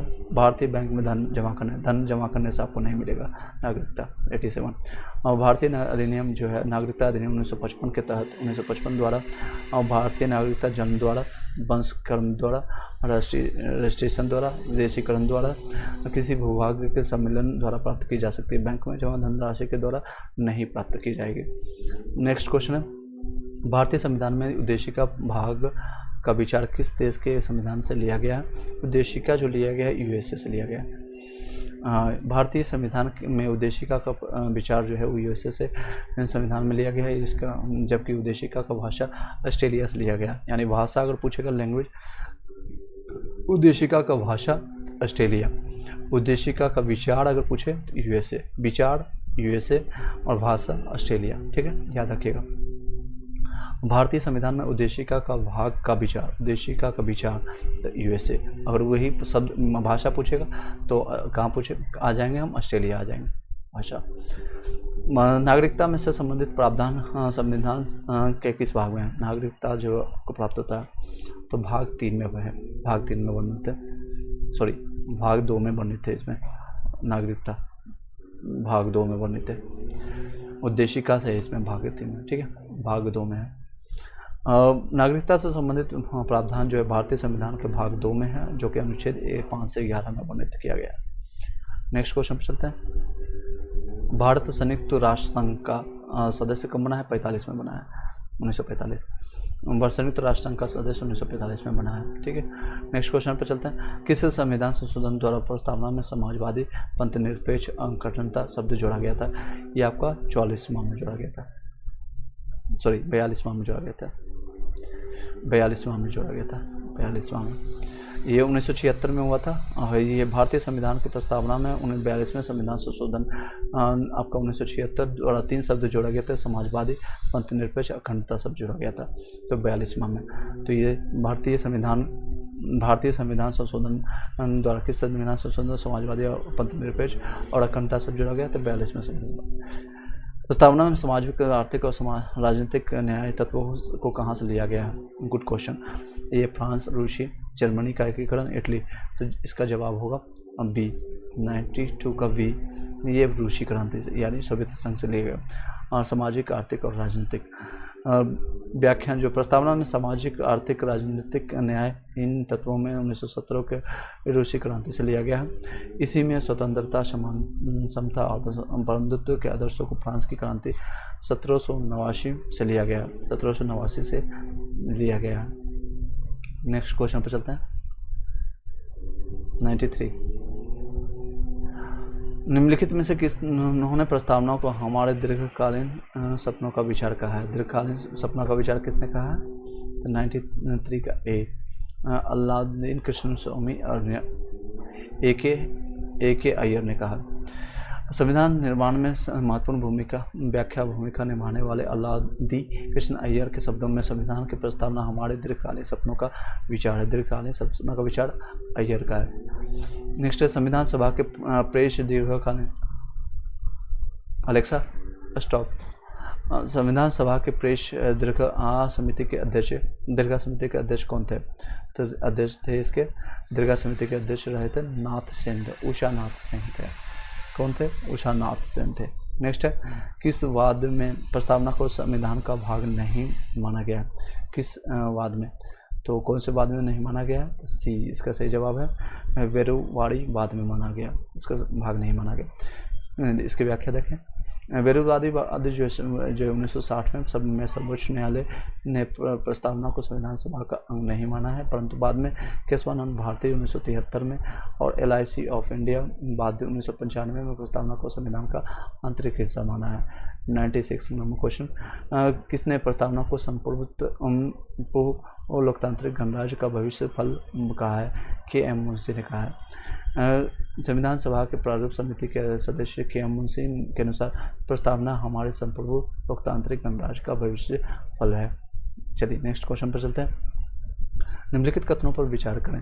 प्रस्तावना ना तो विधायिका की शक्ति को स्रोत है, ना ही क्या है, ना ही इनकी शक्तियों पर प्रतिबंध लगाने वाला है। यह गैर न्यायिक अर्थात इसकी व्यवस्थाओं की न्यायपालिका में चुनौती नहीं दी जा सकती है। तो क्या है, 1 2 बताइएगा। तो 97 का इसमें दोनों कथन सत्य हैं, दोनों कथन सही है। प्रस्तावना ना तो विधायिका की शक्ति को स्रोत है, ना ही इनकी शक्तियों को प्रतिबंध लगाने वाला है। यह गैर न्यायिक है अर्थात इसकी व्यवस्थाओं का न्यायालय में चुनौती नहीं दी जा सकती है। तो दोनों सही है। भारत का कोई नागरिक अपनी नागरिकता को त्याग देगा यदि वो भारत का नागरिकता का परित्याग करता है। बिल्कुल कर सकता है। स्वेच्छा से किसी अन्य देश की नागरिकता प्राप्त कर ले, किसी अन्य देश के नागरिकता से विवाह करता है तो सरकार की आलोचना करता है। तो फर्स्ट और सेकंड इसका सही जवाब होगा। फर्स्ट सेकंड सी ऑप्शन, 98 का सी, सॉरी 96 या 98 दोनों सही है। ये तो हो गया 98 का सी है। यस, 1955 का नागरिक अधिनियम जो है 1955 याद रखें। नागरिक अधिनियम नागरिकता अधिग्रहण करने के साथ साथ नागरिकता खोने के प्रावधान के बारे में भी है। स्वैच्छिक त्याग कर ले या बर्खास्ती द्वारा किसी अन्य देश की नागरिकता ग्रहण कर ले या वंचित करने द्वारा फर्जी तरीके से नागरिकता प्राप्त करने के प्रति अनादर भारत के बाहर 7 वर्षों से रहा हो तो टोटल जो है नागरिक प्राप्त करने का 5 विधि है और 3 विधि है त्यागने का। चलिए 96 नंबर क्वेश्चन पर चलते हैं। 99 सॉरी। भारत में राजनीतिक व्यवस्था को मूलभूत लक्षण क्या है? तो क्या है, एक लोकतांत्रिक गणतंत्र है, बिल्कुल सही। इसमें संगठनात्मक रूप से सरकार है, ये भी सही। सर्वोच्च न्याय सत्ता भारत की जनता में निहित है, बिल्कुल सही है। यह एक एकीकृत शक्ति का प्रावधान नहीं है, बिल्कुल ये गलत है। तो 1 2 3 इसमें सही जवाब है। लोकतांत्रिक गणराज्य संगठनात्मक सरकार और एवं सर्वोच्च सत्ता का जनता में निहित होना भारत के राजनीतिक व्यवस्था के मूलभूत लक्षण है। भारतीय संविधान में एकीकृत शक्ति का प्रावधान नहीं है। संविधान में शक्तियों का स्पष्ट विभाजन है जिसका वर्णन संघ और राज्य सूची और संघ सूची, राज्य सूची और समवर्ती सूची में किया गया है। तो इसका सही जवाब होगा 1 2 3। भारत में राजनीतिक व्यवस्था का मूलभूत लक्षण क्या है? ये एक लोकतांत्रिक है, संघात्मक है, सर्वोच्च सत्ता जनता में निहित है। यह एकीकृत शक्ति का प्रावधान नहीं है, बिल्कुल ये एकीकृत नहीं है, बल्कि इसका अलग अलग है, राज्य का अलग है, संघ का अलग है, शक्ति है। भारतीय राजनीतिक व्यवस्था में इनमें से कौन सा सर्वोच्च है? तो सर्वोच्च न्यायालय, संविधान, संसद और धर्म। तो सबसे सर्वोच्च है आपका संविधान। भारतीय राजनीतिक व्यवस्था में संवैधानिक सर्वोच्च है, संविधान सर्वोच्च है। संविधान कौन है? संविधान इसका सर्वोच्च है, संविधान। यही राज्य व्यवस्था के स्वरूप और उद्देश्य का निर्धारण करता है और विभिन्न इकाइयों का सृजन प्रावधान करता है। संविधान से शासन के सभी अंगों से एकीकृत और शक्ति प्रदान करता है। नेक्स्ट क्वेश्चन पर चलते हैं। भारत में न्यायिक पुनर्रचना की संकल्पना किस देश से ली गई है? न्यायिक पुनर्रचना कर सकते हैं इसको इंग्लिश में अगर हम देखें, the concept of the judicial review has been taken from the constitution of the following. तो ये यूके, यूएसए और फ्रांस, यूके से लिया गया होगा। देखते हैं 101 बी, उसमें बी यूएसए से लिया गया है, ठीक है, अमेरिका से। भारत में न्यायिक पुनर्रचना की संकल्पना संयुक्त राज्य अमेरिका के संविधान से लिया गया है। इसका आशय है कि सर्वोच्च न्यायालय विधान और आदेशों का न्यायिक पुनरावलोकन कर सकता है, उन विधानों को और आदेशों को शून्य घोषित कर सकता है जो संविधान के प्रावधानों को उल्लेख करता है। नेक्स्ट क्वेश्चन पर चलते हैं। नेक्स्ट क्वेश्चन आपका है 102 नंबर क्वेश्चन। 102 नंबर क्वेश्चन है, भारत के संविधान के उद्देश्यों में से एक के रूप में आर्थिक न्याय का उपबंध किसमें किया गया है? आर्थिक उपबंध का जो किया गया है इसमें देखते हैं। आर्थिक उपबंध है आपका बी, उद्देशिका और नीति निर्देशक तत्व में है, वर्णन है। उद्देशिका सामाजिक और आर्थिक राजनीतिक का उपबंध करता है। निर्देशक जो है, नीति निर्देशक लोक कल्याणकारी राज्य की स्थापना के लिए आर्थिक न्याय प्रदान करने के उपबंध करता है। नेक्स्ट है 103 नंबर क्वेश्चन। निम्नलिखित उद्देश्यों में से कौन सा एक भारत के संविधान के उद्देशिका में शामिल नहीं है? तो अभिव्यक्ति की स्वतंत्रता, विचार की स्वतंत्रता, आर्थिक स्वतंत्रता, आर्थिक नहीं है, विश्वास की स्वतंत्रता। तो सी उसका वो आना चाहिए बिल्कुल। प्रस्तावना में आर्थिक स्वतंत्रता की जगह आर्थिक न्याय का उल्लेख है। स्वतंत्रता में शामिल विचार और अभिव्यक्ति, विश्वास, धर्म और उपासना की स्वतंत्रता, प्रतिष्ठा और तथा अवसर की समानता, समता, सामाजिक, आर्थिक और राजनीतिक न्याय का उपबंध है। नेक्स्ट है 104 का। 26 जनवरी 1950 को भारत की वास्तविक संवैधानिक स्थिति क्या थी? यह लोकतांत्रिक गणराज्य था, प्रभुत्व संपन्न लोकतांत्रिक गणराज्य था, संपूर्ण प्रभुत्व पंथनिरपेक्ष लोकतांत्रिक गणराज्य था, संपूर्ण प्रभुत्व संपन्न समाजवादी पंथनिरपेक्ष लोकतांत्रिक था। इसका सही जवाब होगा बी ऑप्शन, संपूर्ण प्रभुत्व संपन्न लोकतांत्रिक गणराज्य था। देख सकते हैं 26 जनवरी 1950 को भारत की प्रस्तावना में संपूर्ण प्रभुत्व संपन्न लोकतांत्रिक गणराज्य के बारे में उल्लेख था, जबकि पंथ निरपेक्ष समाजवादी एवं अखंडता शब्द 42वें संविधान संशोधन 1976 को जोड़े गए हैं। चलिए उसमें क्या था, तो मात्र दो ही था, एक तो संपूर्ण प्रभुत्व संपन्न लोकतांत्रिक दो था, और उसके बाद 42 में 1976 में पंथ निरपेक्ष समाजवादी एवं अखंडता शब्द जोड़ा गया है। नेक्स्ट है भारतीय संविधान में छठी अनुसूची किस समिति की सिफारिश से संविधान में जोड़ा गया? तो आपका किस संविधान? ए ऑप्शन से इसका सही जवाब है, तो बोदेलोई समिति के द्वारा जोड़ा गया है। संविधान सभा द्वारा गठित गोपीनाथ बोदेलोई समिति की सिफारिश पर संविधान में छठी अनुसूची जोड़ा गया। इस अनुसूची में विशेषता असम, मेघालय, त्रिपुरा, मिजोरम जैसे जनजाति बहुल राज्य के विशेष प्रावधान किए गए। चलिए नेक्स्ट आगे बढ़ते हैं। 106 नंबर क्वेश्चन, ये समझ गए होंगे भारतीय संविधान में छठी अनुसूची में किस समिति की सिफारिश पर संशोधन किया गया था? बारदोई आपका आंसर है। कौन है? तो संविधान में गोपीनाथ बारदोलोई समिति पर की सिफारिश पर संविधान में छठी अनुसूची जोड़ा गया है। इस अनुसूची में विशेषतः असम, मेघालय, त्रिपुरा, मिजोरम जैसे जनजाति बहुल राज्य के विशेष प्रावधान मिला है। चलिए नेक्स्ट क्वेश्चन है, देखिएगा मूल संविधान भारतीय संविधान में कितने भाग, अनुच्छेद, अनुसूचियाँ हैं? तो 22 भाग है और 395 अनुच्छेद है और अभी 8 अनुसूची है, 8 अनुसूची है। तो सी ऑप्शन इसका सही जवाब होगा, बिल्कुल सही जवाब है।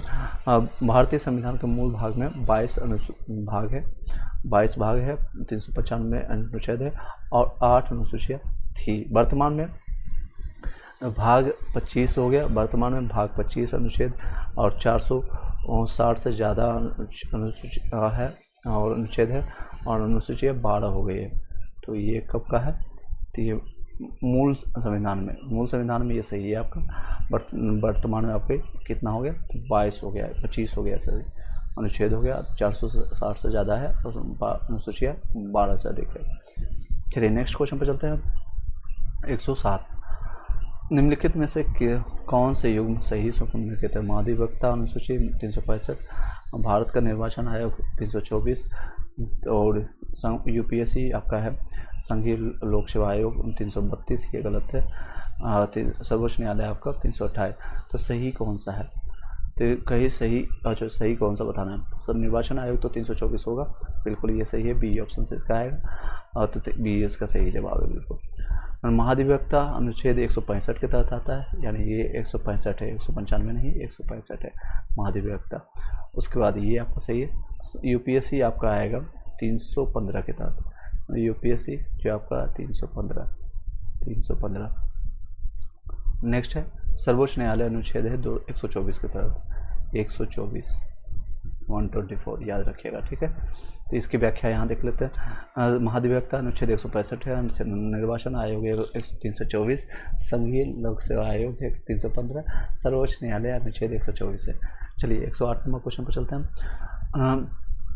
अनुच्छेद है आपका, इसमें देख सकते हैं 61 है आपका, 61 आपका है राष्ट्रपति पर महाभियोग के लिए लगाते हैं और 67 है आपका, 67 आपका उपराष्ट्रपति पर को हटाना है, 94 आपका है स्पीकर को हटाना और 90 है राज्यसभा के उप सभापति को हटाना। तो इस तरह से आपका सी ऑप्शन सही आएगा।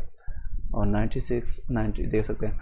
अनुच्छेद आपका 61 है राष्ट्रपति का महाभियोग, और 67 तक है आपका उपराष्ट्रपति को हटाना, 94 है स्पीकर को हटाना, 90 है आपका राज्यसभा के सभापति को हटाना। तो यह याद रखिएगा, फिर से बता देते हैं, 61 राष्ट्रपति को, 67 को है आपका यानी बी उपराष्ट्रपति को, 94 है स्पीकर को, 90 है राज्यसभा के सभापति को हटाना। चलिए नेक्स्ट क्वेश्चन पर चलते हैं। अब भारतीय संविधान के किस अनुच्छेद में केंद्र शासित प्रदेशों के लिए उच्च न्यायालय का प्रावधान है? उच्च न्यायालय का प्रावधान आपका है इसमें है तो बी ऑप्शन में, यानी 241 के तहत है। संविधान सभा के अनुच्छेद 241 में संघ, राज्य, क्षेत्र, केंद्र शासित प्रदेश के लिए उच्च न्यायालय का प्रावधान है। नेक्स्ट है आर्थिक नियोजन भारतीय संविधान के किस सूची में सम्मिलित है? आर्थिक नियोजन किसमें है आपका? सी। किसमें? समवर्ती सूची में है। समवर्ती सूची की प्रतिविष्टि संख्या 20 आर्थिक और सामाजिक आयोजन का उल्लेख करती है। दातव्य है कि इसी उपबंध के आधार पर भारत सरकार ने योजना आयोग का गठन किया था। ठीक है, योजना आयोग का गठन किया था। नेक्स्ट क्वेश्चन है, निम्नलिखित में से कौन सा सही नहीं है? आपका 371 नागालैंड है, 371 घो असम है, और 371 गो मेघालय है, 371 घो आंध्र प्रदेश है। तो सही जवाब इसका आएगा 111 नंबर का, 111 नंबर का सी इसका सही जवाब है। 171 घो मेघालय के लिए सही नहीं है। 171 घो जो है आपका मणिपुर से संबंधित है। ठीक है, मणिपुर से संबंधित है। नेक्स्ट क्वेश्चन पे चलते हैं। 42वें संविधान संशोधन 1976 द्वारा इनमें से किस विषयों पर को राज्यसभा सूची से समवर्ती सूची में स्थानांतरित किया गया? तो शिक्षा, वन, पक्षियों का संरक्षण, नापतोल। कौन सा किया गया? तो डी ऑप्शन इसका सही जवाब होगा, चारों को किया गया है। 42वें संविधान संशोधन द्वारा कुल 5 विषयों को समवर्ती सूची में डाला गया, जिसमें शिक्षा, वन जीवों, पक्षियों का संरक्षण, नापतोल, न्याय प्रशासन एवं उच्चतम न्यायालय और उच्च न्यायालयों के अलावा सभी न्यायालयों का गठन करना। चलिए नेक्स्ट है 111। भारत के संविधान की 12वीं अनुसूची में कुल कितने विषय हैं? कुल कितने विषय थे? तो आपका बी ऑप्शन 18 विषय। 12वीं अनुसूची में 74वां संविधान संशोधन 1992 द्वारा जोड़ा गया था। इसमें नगर पालिका की शक्तियाँ, प्राधिकार और जिम्मेदारियाँ शामिल है। इसमें कुल 18 विषय शामिल है। ठीक है, नेक्स्ट है भारत एक गणतंत्र है। इसका अर्थ है भारत में वंशानुगत शासन है, भारत राज्यों का संघ है और भारत में संघीय शासन है। सभी मामलों में अंतरिम अधिकार जनता के पास है। तो बी ऑप्शन इसका सही होना चाहिए। तो 114 का ए इसमें माना गया। भारत में वंशानुगत शासन नहीं है, गणतंत्र है। बिल्कुल ए ऑप्शन इसका है, राज्यों का संघ नहीं। बिल्कुल गणतंत्र का आशय है राष्ट्र का प्रधान निर्वाचित प्रत्यक्ष या अप्रत्यक्ष होता है। इस वो वंशानुगत नहीं हो सकता है। भारत में राष्ट्र के प्रधान हेतु निर्वाचन होता है। चलिए नेक्स्ट क्वेश्चन पर चलते हैं। भारत में दल विहीन प्रजातंत्र किसने प्रस्तावित किया है? एस.के. डांगे, राम मनोहर लोहिया, जे.पी. नारायण, या फिर दल विहीन प्रजातंत्र जे.पी. नारायण का होगा। 115 का सी। जयप्रकाश नारायण और महात्मा गांधी ने भारत में दल विहीन प्रजातंत्र का समर्थन किया। यह दलीय व्यवस्था 200 के कारण दल विहीन लोकतंत्र एवं सहकारी लोकतंत्र के समर्थक थे। चलिए नेक्स्ट पर चलते हैं। इनमें से कौन भारतीय संघ व्यवस्था में एकात्मक तत्व है? शक्तियों का विकेंद्रीकरण, राज्यों को नियुक्ति, राज्यपालों की नियुक्ति, राज्यसभा में असमान प्रतिनिधित्व, न्यायिक पुनर्विलोकन या अखिल भारतीय सेवा। तो इसका सही जवाब देख लेते हैं, नहीं पता है मुझे। तो बी ऑप्शन से है इसका जवाब। 2, 3, 5 इसका सही जवाब है। राज्यपालों की नियुक्ति करना, राज्यसभा में असमान प्रतिनिधित्व करना और अखिल भारतीय सेवाएं। ये आपका न्यायिक पुनर्विलोकन नहीं है और शक्तियों का विकेंद्रीकरण भी नहीं है। संघीय व्यवस्था में एकात्मक कौन कौन है? तो राज्यपाल की नियुक्ति, राज्यसभा में असमान प्रतिनिधित्व एवं अखिल भारतीय सेवाएं जैसे तत्व संघ के एकात्मक झुकाए हुए हैं। नेक्स्ट चलते हैं 117 नंबर क्वेश्चन। भारतीय संघवाद को सहकारी संघवाद किसने कहा था? सहकारी संघवाद कहा था। इसके डी ऑप्शन किसने कहा था? डी बसु ने कहा था। डी बसु ने कहा था। सॉरी, इसका सही जवाब ए होगा। सॉरी, ये होगा। जी ऑस्टिन ने कहा था। संघीयवाद को सहकारी संघवाद किसने कहा था? तो जी ऑस्टिन ने कहा था। जी ऑस्टिन। भारतीय संविधान के प्राकृतिक, संघात्मक या एकात्मक, इसके संबंध में विद्वानों में मतभेद है। कुछ विद्वानों इसे संघवाद की संज्ञा देते हैं, या फिर कुछ विद्वान इसे एकात्मक भी संविधान मानते हैं। जी ऑस्टिन के अनुसार भारत का संघवाद सहकारी संघवाद है, जबकि इसी के केसी विलन के अनुसार भारत का संविधान अर्ध संघीय है। नेक्स्ट क्वेश्चन पर चलता है। किसने कहा था भारत और अर्थ संघात्मक राज्य है? और किसने कहा था? तो केसी विलन ने कहा था। केसी विलन ने कहा था। भारतीय संविधान की प्रकृति संघात्मक और एकात्मक, इसके संबंध में विद्वान में मतभेद है। कुछ विद्वानों ने इसे संघात्मक संविधान की संज्ञा दिया, फिर कुछ विद्वानों ने एकात्मक संबंध मानते हैं। जी ऑस्टिन के अनुसार भारत संघवाद सहकारी संघवाद है, जबकि केसी व्हीलर के अनुसार भारत का संविधान अर्ध संघीय है। अर्ध संघीय किसने कहा था? तो याद रखिएगा, अर्ध संघीय कहा था आपका केसी व्हीलर ने कहा था। और उसके बाद आपका जी ऑस्टिन ने कहा था भारत का संघवाद सहकारी संघवाद है। तो क्वेश्चन क्या है? किसने कहा था भारत और संघ जो है भारत अर्ध संघात्मक? केसी व्हीलर ने कहा था। और नेक्स्ट है, याद रखिएगा, ऑस्टिन का अगर बाद में जी ऑस्टिन के बारे में तो सहकारी संघवाद कहेगा। ठीक है, नेक्स्ट दोनों याद रखिएगा। भारत शासन द्वारा राजकीय चिन्ह कब से अंगीकृत किया गया था?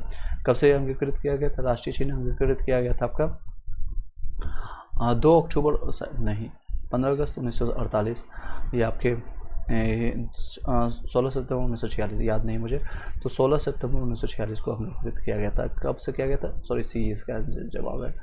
सी इसका 26 जनवरी 1950 को किया गया था। भारतीय शासन द्वारा राष्ट्रीय चिन्ह कब से अंगीकृत किया गया था? 26 जनवरी 1950 को किया गया था। भारत शासन द्वारा राजकीय चिन्ह 26 जनवरी 1950 को अंगीकृत किया गया था। यह सारनाथ वाराणसी स्थित अशोक के चिन्ह स्तंभ के शीर्ष की अनुकृति है। चलिए नेक्स्ट क्वेश्चन पर चलते हैं। संविधान में हमारे राष्ट्र का उल्लेख किन नाम से किया गया है? हिंदुस्तान या इंडिया? भारत और इंडिया, या फिर केवल भारत, या भारत, हिंदुस्तान और इंडिया? इसका भारत और इंडिया कहते हैं। भारत और इंडिया, बी ऑप्शन होना चाहिए। नहीं, यस, बी जो है। संविधान में हमारे भारत राष्ट्र का उल्लेख 2 नामों से भारत और इंडिया के रूप में जानते हैं। और अनुच्छेद के एक उल्लेख करता है भारत अर्थात इंडिया राज्यों का संघ है। भारत अर्थात इंडिया। भारत में एक नया राज्य सृजित करने के वाले विधेयक को पारित करना होना अनिवार्य है। संसद में साधारण बहुमत द्वारा, संसद में साधारण बहुमत और तथा कम से कम 2/3 राज्यों के समर्थन द्वारा, सदन में 2/3 बहुमत और कम से कम आधे राज्यों के समर्थन द्वारा। उपयुक्त में से कौन से एक? इसमें सही जवाब आ जाएगा, 1 नंबर आ जाएगा, संसद में साधारण बहुमत द्वारा। भारत में नया राज्य सृजित करने के लिए विधेयक को पारित करने का अनिवार्य कौन करता है? तो साधारण बहुमत के द्वारा प्राप्त होता है। किसमें? तो संसद में साधारण बहुमत द्वारा हुआ। नेक्स्ट इसकी व्याख्या देखते हैं। संसद साधारण बहुमत से नए राज्यों का निर्माण कर सकती है तथा संविधान के अनुच्छेद 4(2) के अनुसार इस प्रकार के अधिनियम 1968 के प्रायोजन के लिए संविधान संशोधन नहीं समझी जाएगी। चलिए नेक्स्ट क्वेश्चन पर चलते हैं। 1956 के राज्य पुनर्गठन अधिनियम द्वारा कितने राज्य और संघीय क्षेत्र स्थापित की गई थी? उसमें कितने थे? 14 और 6 हो गई। जी इसका सही जवाब। 1956 के राज्य पुनर्गठन अधिनियम 14 राज्य थे और 6 संघ राज्य क्षेत्र थे, यानी यूनियन टेरिटरी जिसको कहते हैं। 123 किस संविधान संशोधन द्वारा दिल्ली को राष्ट्रीय राजधानी क्षेत्र का दर्जा मिला? तो ये 69वां मिला था। 69वें 69 में संविधान संशोधन 1991 के द्वारा देश की राजधानी दिल्ली को संघ राज्य क्षेत्र की श्रेणी में कायम रखते हुए इसके लिए एक विधानसभा एवं मंत्रिपरिषद का उपबंध किया। साथ ही संविधान के अनुच्छेद 239 ए के तहत संघ राज्य क्षेत्र दिल्ली को राष्ट्रीय राजधानी क्षेत्र NCR का दर्जा दिया गया। चलिए नेक्स्ट क्वेश्चन पर चलते हैं। निम्नलिखित कथनों पर सत्य का चिन्ह है। गोवा 1987 में पूर्ण राज्य का दर्जा प्राप्त हुआ। दीव खंबात की खाड़ी एक टापू है। दादर और नगर हवेली 1954 तक फ्रांसीसी औपनिवेशिक शासन के अंतर्गत था। 1973 में मैसूर का नया नाम कर्नाटक रखा गया। तो सही जवाब होगा आपका ए होना चाहिए, सी इसका है। दादर और नगर हवेली 1954 तक पुर्तगाल शासन के अधीन था, ना कि फ्रांसीसी के। तो सही जवाब उसका सी होगा। सही उसका गलत बताना है, तो इसका सही जवाब सी होगा। 1954 के दादर और नगर हवेली जो है पर सुनिश्चित फ्रांसीसी नहीं बल्कि ये पुर्तगालियों किसके अधीन था, पुर्तगालियों के अधीन था, पुर्तगालियों के अधीन था शासन में। ये असत्य है, बाकी सब सही है। गोवा जो है 1987 में पूर्ण राज्य का दर्जा प्राप्त हुआ था। दीघ खंबात की खाड़ी एक टापू है, बिल्कुल सही है। 1973 में मैसूर का नया नाम कर्नाटक बना। सिक्किम भारत का एक राज्य बनाया गया था कब, कौन से अधिनियम के तहत? 32, 30, 35, 32 में होना चाहिए, बिल्कुल नहीं, गलत जवाब है 35। इसका 35 संविधान संशोधन के तहत हुआ है। 35 में संविधान संशोधन 1974 के द्वारा सिक्किम को भारत में संयुक्त राज्य के रूप में शामिल किया गया था। 36 में संविधान संशोधन 1975 को द्वारा सिक्किम को 22वां पूर्ण राज्य का दर्जा प्राप्त हुआ था। 22वां राज्य बना था 1975 में। आंध्र प्रदेश एक भाषाई राज्य के रूप में गठित किया गया था। 53 में, 56 में, 61 में, 51 में, तो 53 में किया गया था। ये सिंपल सा क्वेश्चन है। भाषा के आधार पर सर्वप्रथम आंध्र प्रदेश का पृथक राज्य के रूप में सृजन 1953 में हुआ था।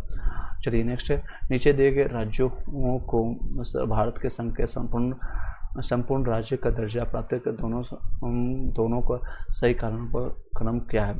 सिक्किम, अरुणाचल प्रदेश। तो इसका सही आंसर जानते थे, सी है आपका, सी इसका है। नागालैंड बनता है, फिर हरियाणा, फिर सिक्किम और अरुणाचल प्रदेश। देखिए इसका कालक्रम किस तरह से। नागालैंड 1963 में बनता है, हरियाणा 1966 में, सिक्किम 1975 में भी बताया था मैंने, अरुणाचल प्रदेश AP 1987 में बनता है।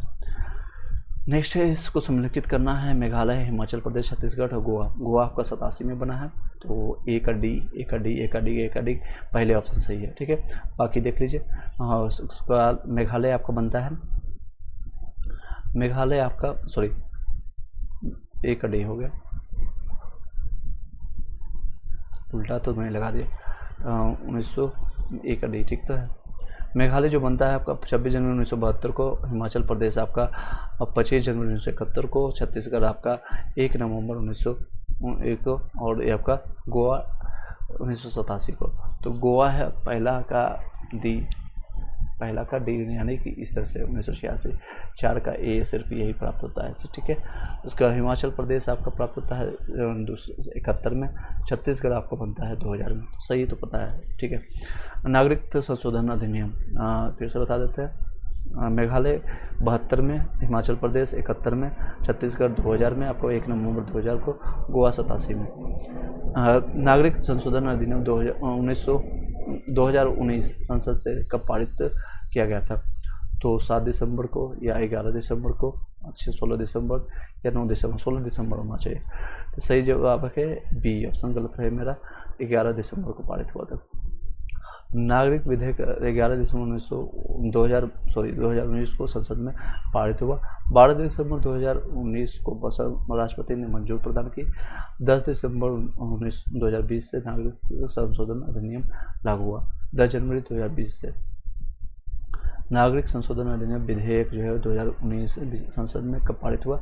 11 दिसंबर 2019। निम्नलिखित में से कौन एक कैबिनेट मिशन 1946 का प्रस्ताव नहीं था? लोकतांत्रिक जनसंख्या शक्ति सिद्धांत के आधार पर संविधान सभा का गठन किया जाना था। प्रांतों एवं राज्यों के भारतीय के प्रति उपवन संविधान सभा के सभी सदस्यों का भारतीय होना था। संविधान सभा के क्रियाकलापों का ब्रिटिश सरकार का पर्यवेक्षण किया जाना। तो कौन सा एक नहीं था कैबिनेट मिशन के लिए? तो प्रांतीय राज्यों और लोकतांत्रिक सिद्धांत, तो ए होना चाहिए, सॉरी बी इसका सही जवाब है। प्रांतों एवं राज्यों के संघ के बीच में उपबंध, ये आपका नहीं होना चाहिए। 24 मार्च 1946 को कैबिनेट मिशन दिल्ली पहुंचा। इसके सदस्यों में लॉरेंस क्रिप्स और अलेक्जेंडर 3 जो था, मैंने आपको स्टार्टिंग में बताया था, शामिल थे। इसकी सिफारिश में संविधान सभा के कार्यकलापों का ब्रिटिश सरकार द्वारा पर्यवेक्षण किया जाना शामिल नहीं था। नेक्स्ट है 31 नंबर क्वेश्चन, जल्दी खत्म हो जाएगा। भारत के भूभाग के बारे में निम्नलिखित में से कौन सा कथन सही है? तो कौन सा सही है? तो इसमें राज्यों के भूभाग समाविष्ट है, बिल्कुल सही है। प्रथम अनुसूची में निर्दिष्ट संघ राज्य क्षेत्र इसमें समाविष्ट है। इसमें अन्य उपार्जित भूभाग सम्मिलित किया जा सकता है, ये भी सही है। तो दोनों तीनों सही है, ठीक है। इसकी व्याख्या देख लेंगे, तीनों सही है। नेक्स्ट क्वेश्चन पर चलता है। 1953 के राज्य पुनर्गठन आयोग में कौन सा शामिल था? कौन कौन सा शामिल था? तो इसके जवाब जानते हैं। इसका सी सही जवाब है, यानी न्यायमूर्ति फजल अली थे, हृदयनाथ कंजूर जी थे, के.एम. पानीकर थे। 1953 राज्य पुनर्गठन आयोग के सदस्य थे न्यायमूर्ति फजल अली, हृदयनाथ कंजूर थे, के.एम. पानीकर थे। चलिए नेक्स्ट क्वेश्चन है आपका। निम्नलिखित उड़ीसा नाम परिवर्तन अधिनियम द्वारा उड़ीसा नाम रखा गया, यह उड़ीसा कब, यह अधिनियम कब का है? तो आपका है बी, इसका बी है, यानी कि 2011 में किया गया। उड़ीसा का नाम परिवर्तित अधिनियम ओडिशा कर दिया गया, उड़ीसा से ओडिशा कर दिया। वर्ष 2011 में अधिनियम ला करके उड़ीसा का नाम पुनः नामकरण ओडिशा किया गया 2011 में। निम्नलिखित कथनों पर विचार कीजिए। पांडिचेरी और चंद्रनगर पर फ्रांसीसी का शासन था। गोवा 1961 में स्वतंत्रता प्राप्त हुई। तो कौन सा सत्य है? तो गोवा आपको 87 में हुआ, अभी मैंने बताया था। तो इसका सी जवाब है, यानी कि सी, यानी दोनों सही है। पांडिचेरी चंद्रनगर फ्रांसीसी बस्तियाँ थी। गोवा 1961 में स्वतंत्र हुआ, ये सही है।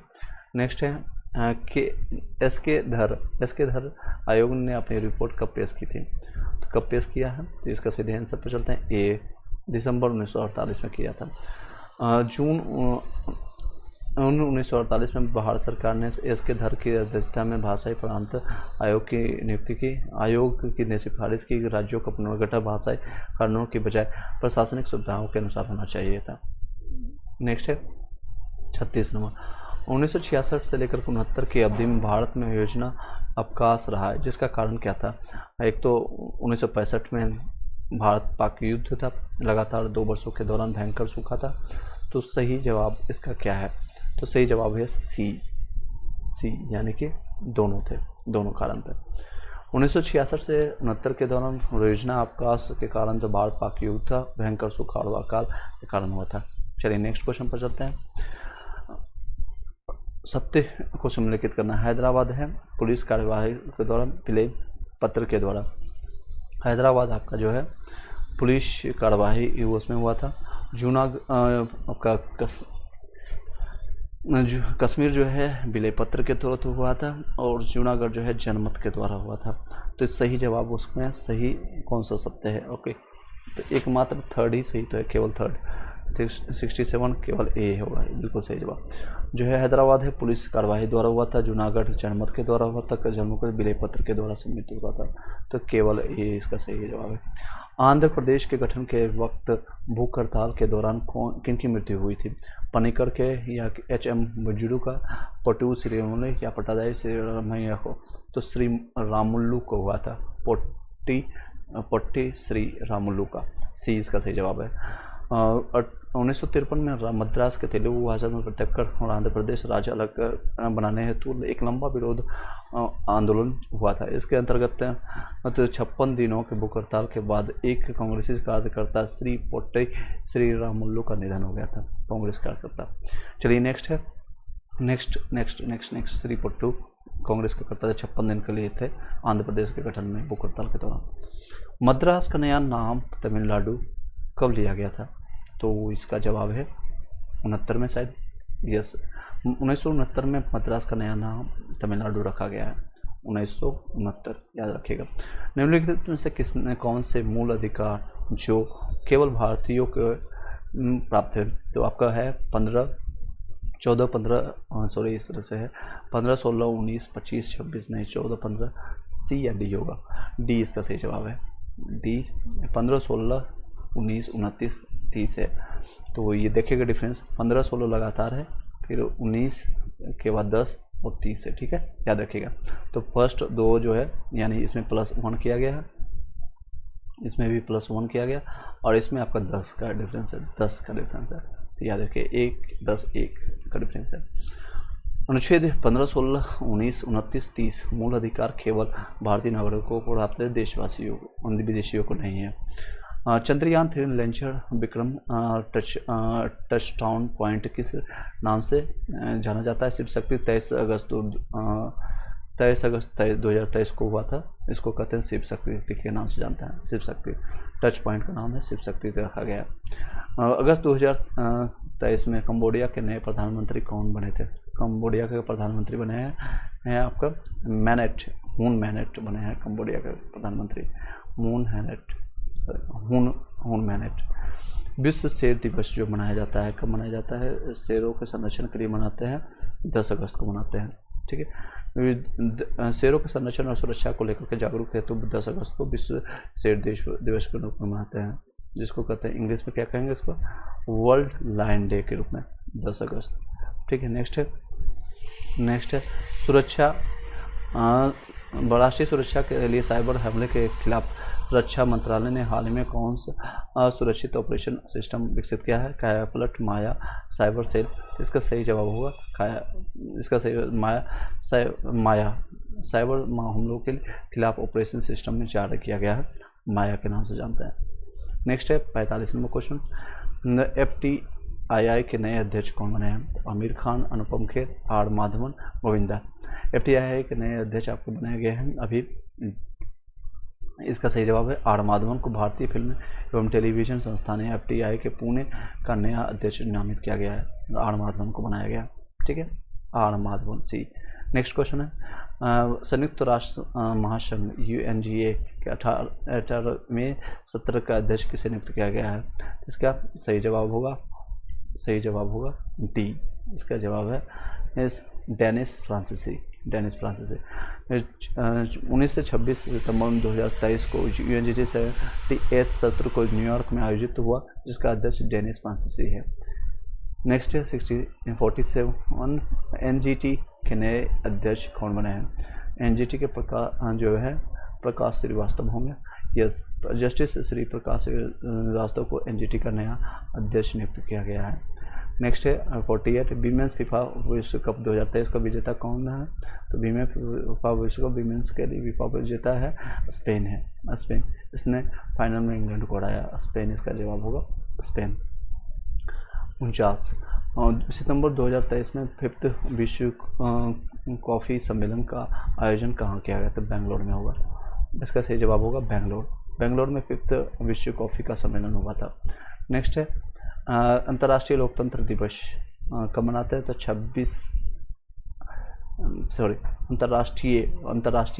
अंतर्राष्ट्रीय लोकतंत्र दिवस हम कब मनाते हैं?